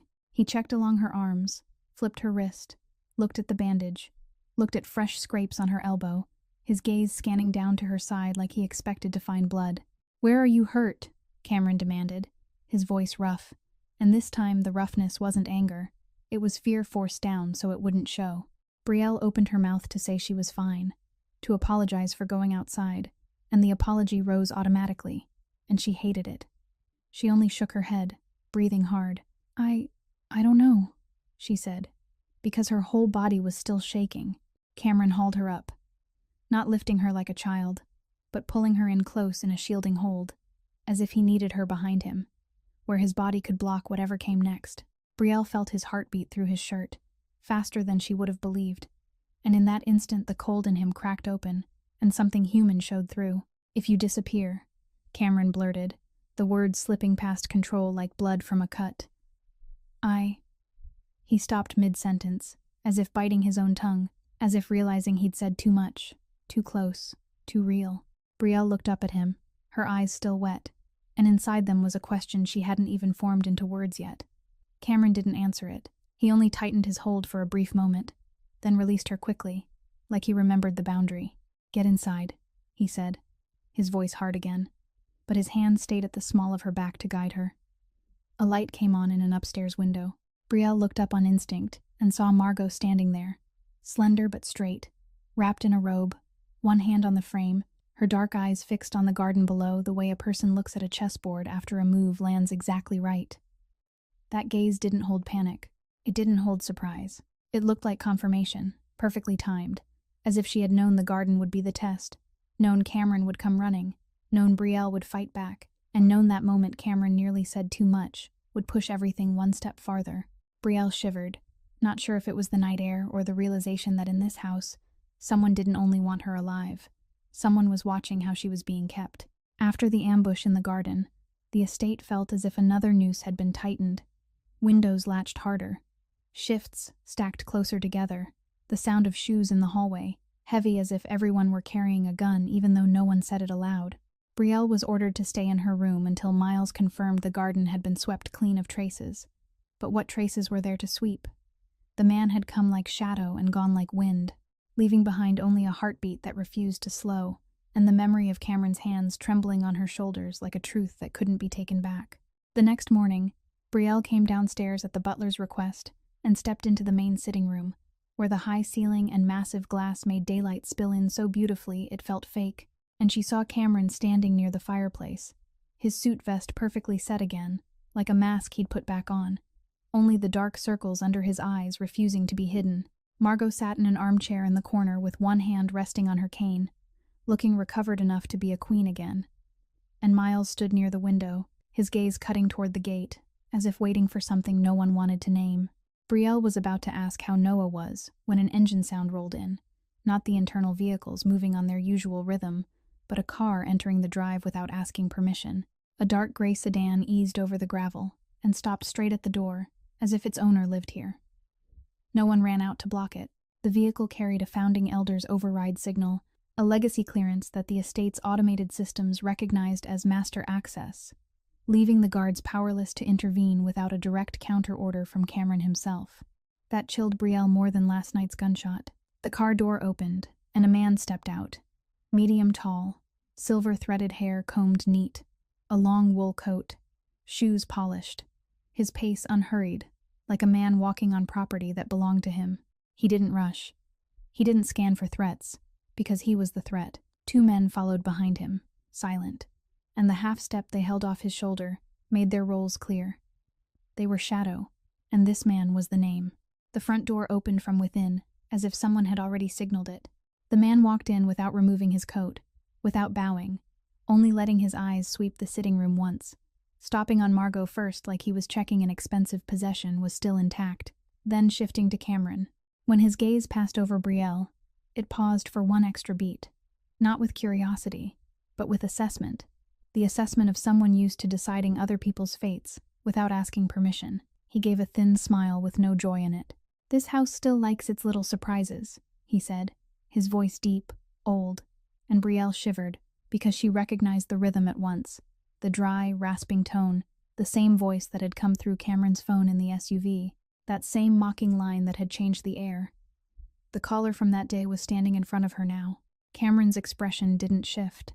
He only tipped his head slightly, polite enough not to be called insolent, cold enough not to be mistaken for weak.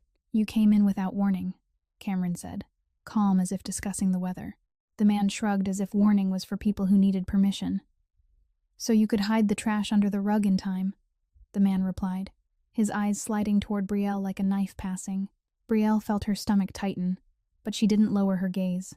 Margot remained still, lifting her teacup for a small sip, as if this arrival had been anticipated, or at least not enough to disturb her poise.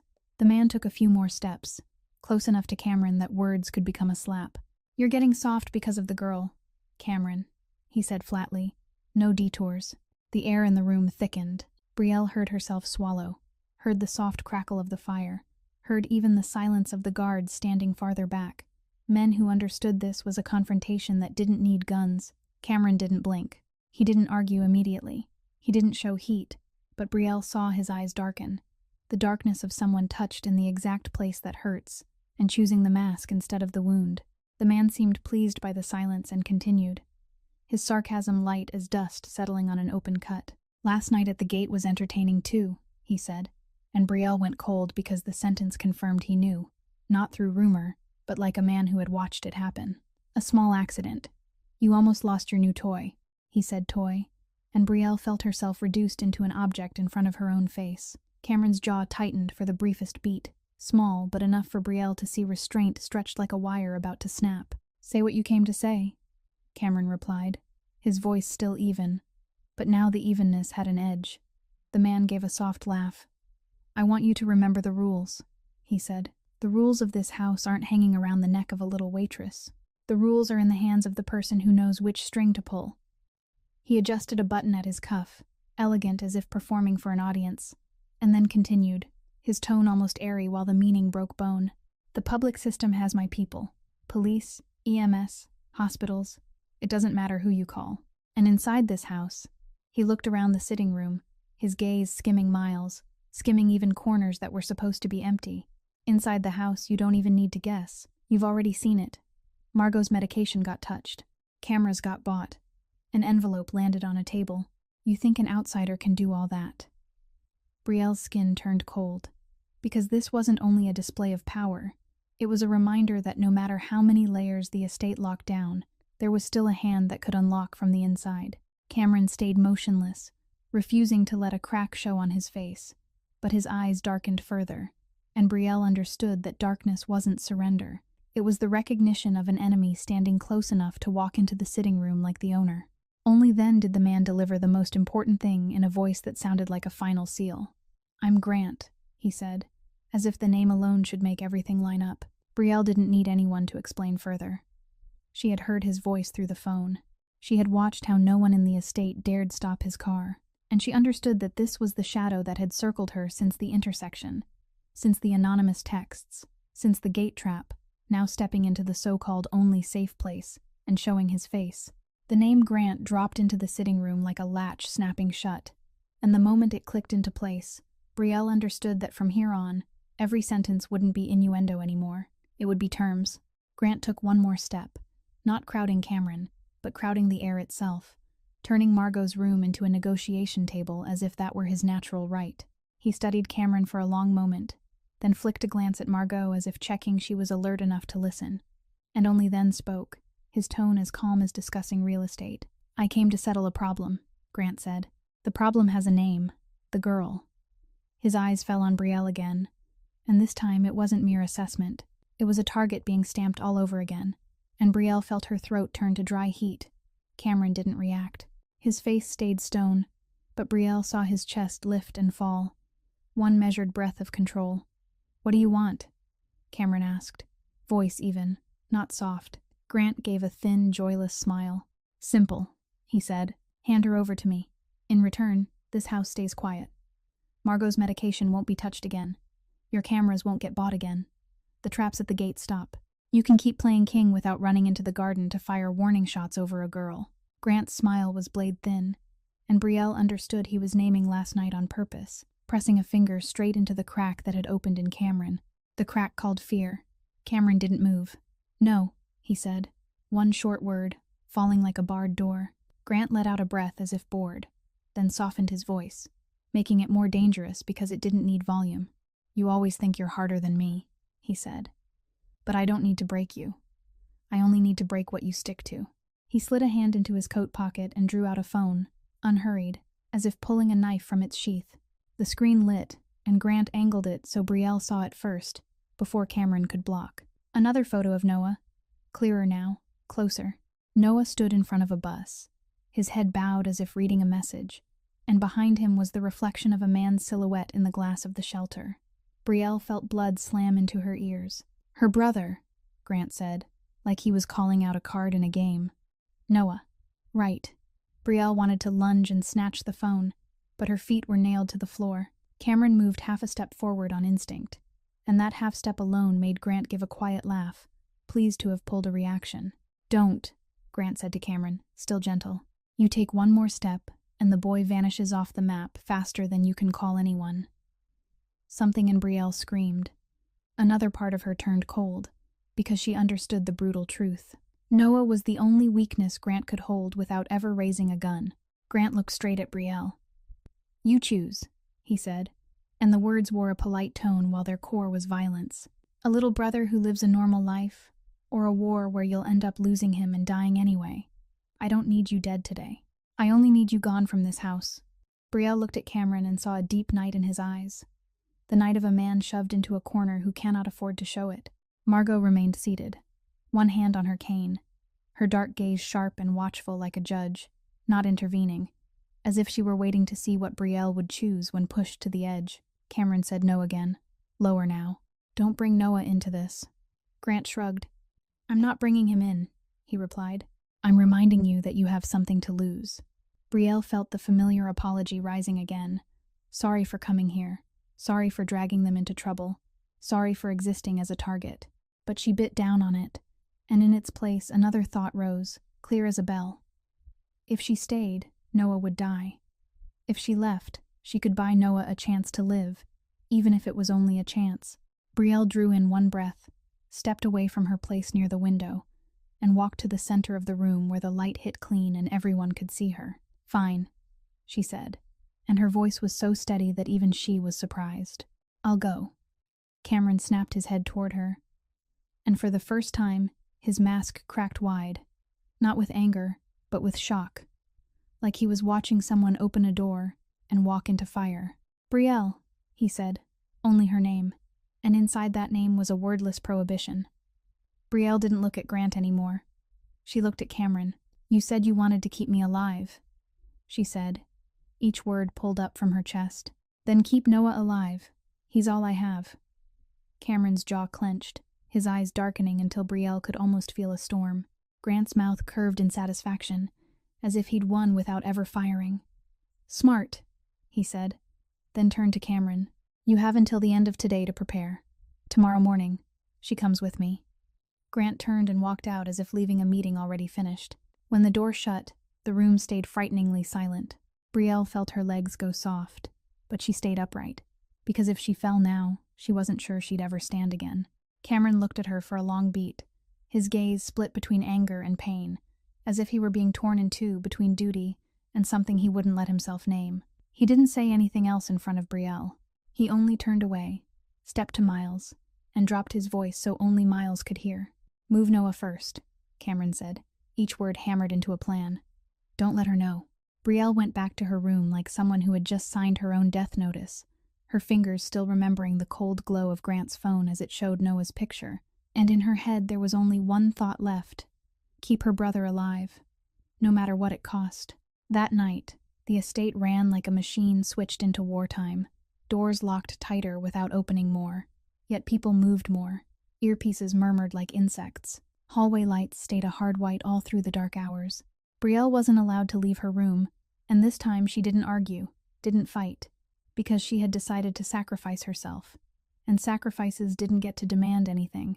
She sat on the edge of the bed until the sky began to pale, eyes unblinking, staring at the bag already packed as if it were a one-way door. Every time she tried to call Noah, the phone was blocked by a short reply saying it still wasn't safe to make contact, and that line drove her to the edge, because to Brielle, not hearing Noah's voice meant Noah was dying somewhere, slowly, out of reach. Downstairs, Cameron was building a trap inside his own house. Not a loud trap, not something anyone could spot at a glance, but a trap for the kind of person who had the habit of touching systems. Miles reported that they would change Margot's medication route, using a fake batch, marking each pill with a microscopic code, then watching for whoever interfered at the exact hour the way someone had when Margot crashed. They also released a stream of false messages through the same channel the anonymous texts had used to reach Brielle's phone, like spilling blood in the water and waiting to see which shark surfaced. And in the camera room, a technical team waited in silence for the precise moment the system would be reset, because the person with the authority to erase tracks wouldn't let a night like the one before a scheduled delivery pass without making sure everything stayed clean. Brielle didn't know any of that. She only heard cars moving in and out somewhere far off, heard the gate open and shut, heard footsteps stop outside her door longer than usual, then continue on. She assumed it was someone guarding her to make sure she didn't run. And every time it happened, she clutched the pendant tight, holding on to the only thing that still felt like it belonged to her. Near midday, Cameron came upstairs. He didn't knock right away. He paused outside for a beat, as if steadying himself before stepping into a conversation he could not avoid. When Brielle opened the door, she saw him there, worn but awake, his shirt slightly wrinkled like he hadn't slept. And strangest of all, he didn't bring the familiar cold he used like armor. He brought something heavier, the weight of a man about to tell the truth. "Where's Noah?" Brielle demanded at once. No greeting, no detour, her voice rigid from a night spent swallowing tears. "You said you'd keep him alive." Cameron held her gaze for a long moment, then stepped inside, but stopped at the old boundary, not coming farther, as if still honoring what he'd said, that this was her room. "Noah has been moved," Cameron said, voice low. Brielle went still, her heart clenched hard.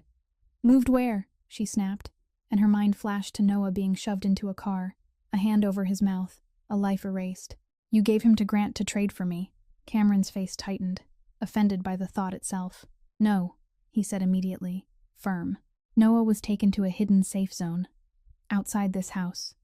Outside the public system. No one in this city can touch him." Brielle didn't believe it, because her life had taught her that good things rarely came without a hook. "You're saying that so I'll behave and go with Grant," she whispered, her voice shaking. "You want me to be bait."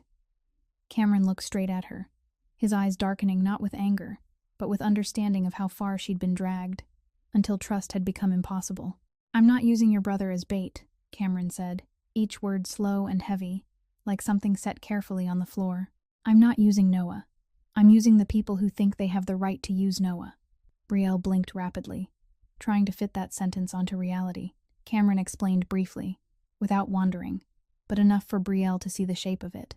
Noah had been moved by Miles's team at dawn, by a route that didn't appear on any camera, not through any hospital, not through police, straight to a place no one in the household knew, not even the man standing guard outside Brielle's door.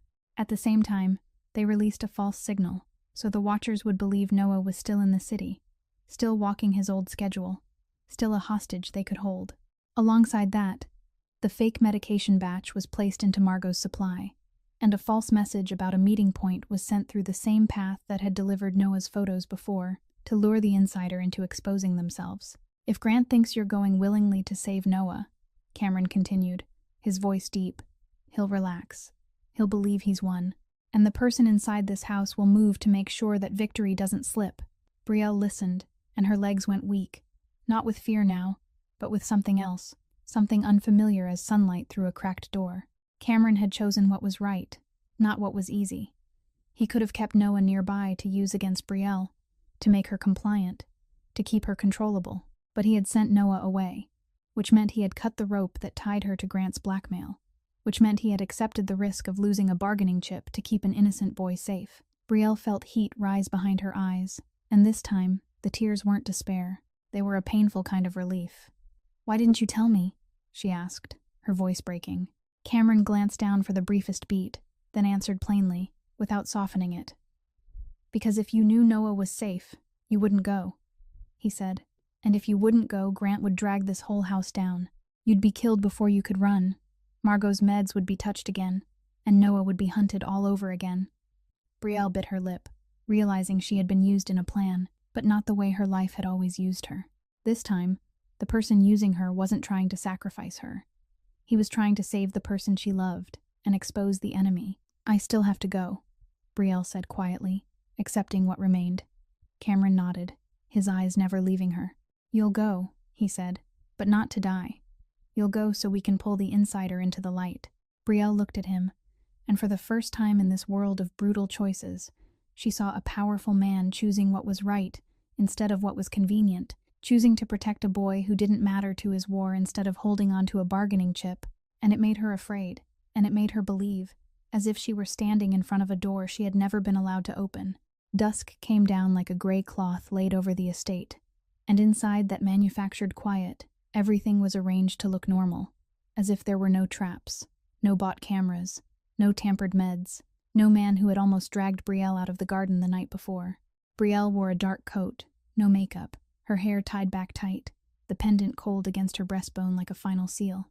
She knew Noah had been moved, knew her brother was somewhere no one could name, but she still had to play the woman who didn't know, still had to wear fear on her face like the real thing, because Cameron's plan needed what Grant trusted most, his power over other people's panic. Cameron walked beside Brielle down from the stairs, not touching her, not taking her hand, only present like a steady shadow behind her. And Brielle felt the boundary he still held, but she felt something else too, that he wouldn't let her fall without someone there to catch her. Miles opened the door out to the back grounds, where the lawn was cut close, and tall trees formed a natural wall, and in the center of that open space sat a low stone table, like a meeting place that didn't need signatures. Grant stood there as if he'd been waiting forever, his wool coat still sharply pressed, a slim cane in his hand like a prop for a man who liked to perform civility. Two of his men stood behind him, several steps back, close enough to move fast, far enough that Grant remained the center. Grant looked at Brielle first, from head to toe, the way you appraise merchandise before you name a price. "You're still here," he said, a trace of fake surprise in his voice. "I thought you'd cry more." Brielle felt her hands tremble faintly inside her pockets, trembling not because she feared dying, but because she feared being shoved back into that old bruised place where people looked at her like a thing. Cameron said nothing. He stood beside her, half a step back, a small movement but unmistakable, as if giving the stage away. Grant caught it at once and gave a thin smile, his gaze shifting to Cameron. "Playing polite now?" he asked. "Bring her out here so she can say goodbye." Cameron stayed calm. "If you want to talk, talk," he said. "Don't perform." Grant shrugged, then turned back to Brielle, his voice turning sweeter, the sweetness of poison. "What do you think you are?" Grant asked, not needing an answer. "A hero, a savior. You're just a debt." The word debt dropped like a stone. Brielle felt foster care memories flare, the rooms where she had to be grateful just to eat, the hands that took while demanding she say thank you, the sentence "you owe me" spoken in an ordinary tone like the law of nature. Grant took one step closer, close enough that Brielle could smell expensive cologne. "You're a burden," he went on, slow, as if reading charges from a list. "You walked in here and everything turned to chaos. Margot's meds got touched. The gate got hit. Cameron's people got distracted. You made my nephew go soft." He tipped his head toward Cameron like he was pressing deeper, then looked back at Brielle. "And you know what the worst part is?" Grant said, his eyes cold. "You're not worth the trade." Brielle swallowed hard, but she didn't step back. "You're something to be traded," Grant finished, his voice sealing it. "Today we trade you for quiet. Tomorrow, if I need it, I trade you again for power. Your value is exactly the usefulness other people can squeeze out of you." Brielle felt her throat tighten, like an invisible hand had closed around it. She wanted to scream, to curse, to smash the polite mask off his face. But she remembered Noah, remembered Cameron choosing to save her brother instead of using him as bait, and she understood she wasn't allowed to break apart here. She was shaking, yes, but she stood upright, because standing upright was the only thing she still controlled. She glanced at Cameron, almost by instinct, waiting for him to cut in, waiting for him to use his power to end the humiliation. But Cameron didn't speak. He only looked at her, and his gaze wasn't cold. It was deep, as if handing her the right to choose the answer of her own life. His silence wasn't abandonment. It was a key placed in her palm. Brielle drew in a breath, her lungs aching with the cold air. "You call me a debt," she said, and her voice was softer than Grant's, but it wasn't weak. "You call me a burden, something to be traded. But you talk like I don't have the right to say who I am." Grant gave a short sneer. "What rights do you have?" he said, but Brielle didn't stop. "I've spent my whole life being labeled," she said, her eyes fixed on him. "The foster kid, the poor girl, the girl who should be grateful, the girl who should apologize. I believed them. I made myself smaller, just to be allowed to exist. And you want me back in that place so you can feel bigger? Grant's eyes narrowed, irritated that she wasn't folding. Brielle kept going, her voice steadier now, like a wire pulling tight. I'm not a debt. I'm a person who pulled Margot out of fire. I'm the person who covered her when someone brought a blade. I didn't ask to step into your war, but I'm not asking permission to live. Wind moved across the grass, leaves whispering like the estate itself was listening. Right then, a glass door on the terrace eased open. Margot appeared in a robe, one hand on her cane, stepping slowly but surely like a court entering its own chamber. She didn't speak. She only stood there, looking down into the backgrounds, her sharp dark gaze moving from Grant to Brielle, and then resting on Brielle longer, as if waiting for Brielle to define herself without being rescued. Grant flicked a glance up at Margot, his expression shifting for a heartbeat, but he kept his smile in place. Brielle felt Margot's presence like a scale, and that scale didn't tip toward either side with words. It only asked a question through silence. Brielle stood between two forces, between humiliation and a gaze that felt like judgment, and for the first time, she understood this confrontation wasn't only about whether she would be handed over or not. It was about whether she would accept being a tradable thing ever again. The wind dragged across the backgrounds, cold and sharp, but Brielle didn't move, feeling as if everything in her life had been pushed into this exact point, where a single sentence could redefine how people saw her and how she saw herself. Grant still wore that thin, certain smile, like a man who'd already won, like every bit of Brielle's resistance was just knuckles tapping on a door that had been locked from the start, and he tipped his head, ready to drop one more cutting remark to shove her back into the place he'd assigned her. But Brielle didn't wait. She stepped forward half a step, not toward Grant to provoke him, but toward the truth inside herself. I'm not a debt for you people to bargain with, Brielle said. Clear, not loud, but carrying over grass and stone. The sentence landed like a nail driven straight into the ground, and Grant's smile stalled for a beat, even if only a beat. Brielle felt her heart slam, but this time it wasn't fear, it was release. I'm not a burden, she went on, her eyes never leaving his. I'm not something you trade for quiet and toss away when I'm no longer useful. I'm a person. I have a name. I have the right to stand upright without asking permission. Grant let out a dry laugh, but there was a real flicker of irritation in his eyes, because what he hated most was a playing piece that stood up and walked off the board. Very nice, Grant said, his voice low, but power doesn't care what rights you think you have. Power cares who holds the key. He glanced at Cameron as if to pull him back into the old game, but Cameron didn't move, still letting Brielle speak, and that silence irritated Grant more than any argument could have. Grant shifted his cane on the stone as if preparing to close the deal. If you choose her, he told Cameron, you choose war. From the terrace, Margot finally stepped down a step. The tap of her cane against stone was soft, but it turned heads anyway. She didn't hurry. Yet every step she took made the yard feel like its axis had changed. When Margot reached the last step, a man followed behind her with a thick folder in his hands, then stopped just behind her shoulder like a court clerk. Margot looked at Grant, her dark eyes stripped of any wasted emotion. The war started the moment you touched my medication, she said, her voice weaker than it had been in youth, yet sharper than any blade in a guard's hand.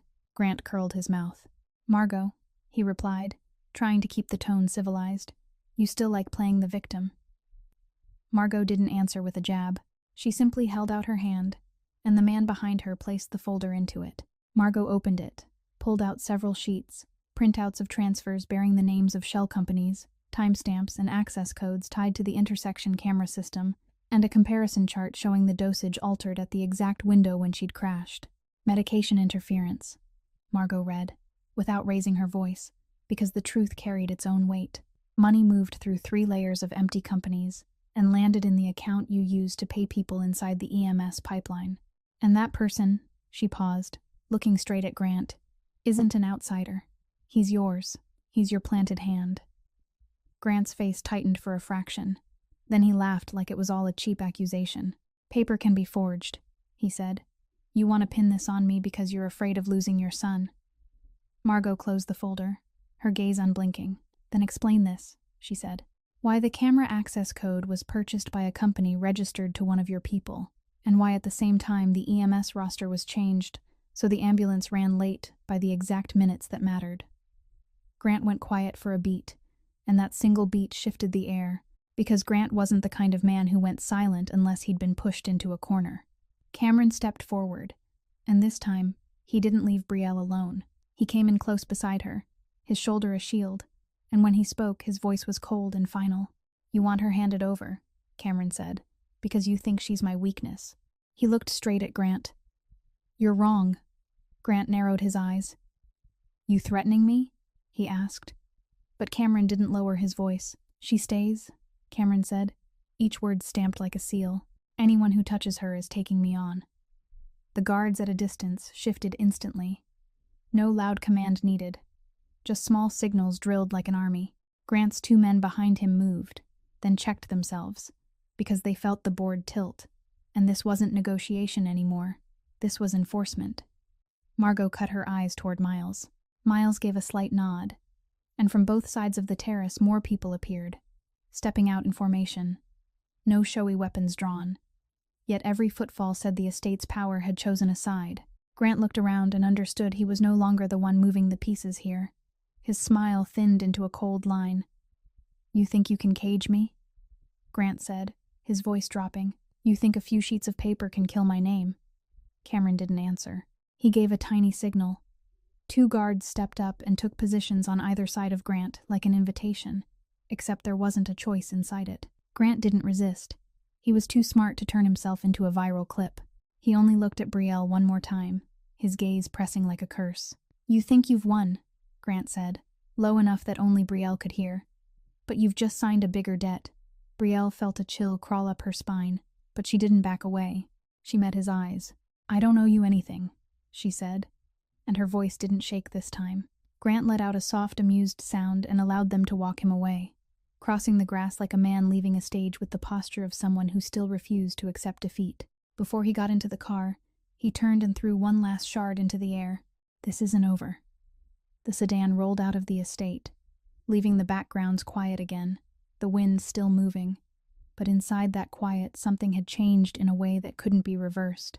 Brielle remained where she was, her hand tight around the pendant, Cameron standing beside her, and Margot watching them like a court that had just issued a verdict and didn't need to speak, because the sentence was already written in the way the whole system bowed to the choice they'd made. Grant being taken away didn't mean everything suddenly became clean, but inside the estate, the air changed. As if a huge shadow had just lifted off the roof and left behind a patch of light everyone had to squint at, until their eyes adjusted. Noah was kept in the safe zone for a few more days before being moved to something more stable. A place where he could go to school under a different name, with discreet rides to and from, with a life that didn't have a dark presence glued to his heels. When things finally quieted down, Cameron told Brielle it was time for her to decide what the rest of her life would be. But before he spoke about the future, he took her back to the past one last time. The car stopped in front of Brielle's old apartment building on a gray afternoon. No showy security, just Cameron in the driver's seat, and Brielle beside him. Her hands clenched tight on her thigh like she was bracing to face a scar. The metal stairs still squeaked. The damp smell, and the smell of cheap food still lingered in the narrow hallway. But at her door, the lock had been changed. A crooked paper taped up, saying the rent was overdue, and the belongings had been handled. Brielle froze, as if someone had yanked the rug out from under her feet. Cameron didn't say a word, only stood half a step behind her. The building manager appeared at the end of the hallway, looked at Brielle, then looked at Cameron with a hesitant fear in his eyes. "Her stuff," he said, pointing toward the corner by the stairs, where a few loosely tied black trash bags were stacked on top of each other. Brielle walked over, opened one bag, and saw her clothes shoved in with old newspapers, saw the battered book she'd kept since foster care with its corners bent, and at the bottom, her diner apron, still stained with spilled coffee and a smudge she couldn't place, lying among pizza box crusts. She picked up the apron, smoothed it with her fingers, and realized her old life had been gathered up, tied shut, and thrown into the hallway like garbage. There was no room to go back to. There was no key to try again. Cameron stood still, didn't intervene, didn't order anyone to pay anything back, because he understood this wasn't only about rent. This was an ending ritual. Brielle needed to look straight at. "You can leave," Cameron said when they got back into the car, his voice low and free of pressure. "I'll take care of all the paperwork. A different city, A different name if you want. Noah will be safe. You don't owe me. You don't owe this house. Brielle stared out the window, watched the apartment building slide backward like a scene being fast-forwarded, and she understood Cameron was handing her something very few people ever had, a choice with no conditions attached. You won't keep me, she asked, not as a challenge, but as confirmation. Cameron shook his head. I don't want you to stay because you've got nowhere else, he said. I want you to stay if you want to. Brielle turned to look at him and saw that in his eyes he was no longer the man of commands, but someone who had set down a sword and was waiting for an answer that might cost him what he still didn't dare to name. She thought about all those years of having to apologize just to be allowed to stay. Thought about how she'd always chosen to stay because she was afraid of being thrown away, never because she truly wanted to. She thought about the moment Cameron said he wouldn't use Noah as bait, about the way he stood beside her in the war room, about his hand trembling when he pulled her out of the garden. If I stay, Brielle said slowly, I'm not staying because I have nothing left. I'm staying because I want to. Cameron nodded once, as if that was the only thing he'd been waiting for. Brielle drew a deep breath, feeling like she was stepping over an invisible line. For the first time in my life, she said, her eyes never leaving his. I don't have to apologize for being loved. The sentence wasn't loud, but it rang inside the car like a vow. Cameron looked at her, and in his eyes something softened without trying to hide. Not because it was weakness, but because he finally didn't have to hide. He didn't rush, didn't make grand promises. He only held his hand out, not pulling, just opening, as if asking one last time. Brielle placed her hand in his, steady and unshaking. That touch didn't explode, didn't make noise. It was solid like a decision made with care. They returned to the estate as the sun was setting, golden light slanting through the trees, making the house look less like a base and more like a place that could be called home. Noah video called that night, laughing because his new place had bigger windows and nobody watched him, and Brielle looked at her brother through the screen, her chest lighter than it had ever been. Margot sat in the living room, watched Cameron and Brielle walk in together, said nothing, only nodded as if a final ruling had just been approved. Peace didn't arrive like magic. It arrived like a choice repeated every day. And when Cameron set his hand at Brielle's back to guide her over the threshold, not to hold her in place but to walk with her, Brielle understood the price was that her old life had been erased clean. But the reward was that she was no longer a debt, no longer a burden. She was a woman standing beside a man who chose what was right instead of what was easy. And they stood there in the sunset, not promising there would never be another storm, only promising that when the storm came, they wouldn't let each other stand alone. A few weeks later, Noah stood in front of the gate of a new school in a different city, his backpack hanging crooked on one shoulder, his eyes no longer darting around like someone might call his name in a threatening voice. He recorded a video for his sister, showing her that the classroom had big windows and the basketball team had just recruited more players. On the other end, Brielle smiled, no longer lowering her head when she walked through the estate hallway, no longer instinctively saying she was sorry when she collided with someone else's gaze. She was learning how to stand tall, to say clearly what she thought, and to sit at the dinner table like a real member of the household instead of a temporary guest. Cameron was different too, less cold in front of family, less likely to treat every problem like a chess match that had to be won at any cost. He listened more, spoke less, but every sentence he did speak left room for others to breathe. Margot watched it all from her familiar chair, her eyes no longer sharp as a blade, but deeper now, satisfied to see her son choose what was right instead of what was easy, and to see the girl who once stood in the middle of a crossroads, now standing steady inside a family. Their story reminds us that freedom isn't running away from everything. It's having the right to choose where you belong, and true love doesn't make you smaller. It makes you larger than you used to be. If you were in Brielle's place, would you run, or would you stay? Would you choose lonely safety, or dare to stay and be loved without having to apologize? Share how you feel in the comments. We'd really love to hear the story and thoughts from your heart. If this story touched you, don't forget to subscribe to the channel, tap like, and share so we've got more motivation to bring you more emotional and meaningful videos every day. Thank you for being with us, and we wish you good health, a joyful life, and peaceful days ahead. Goodbye, and we'll see you in the next video.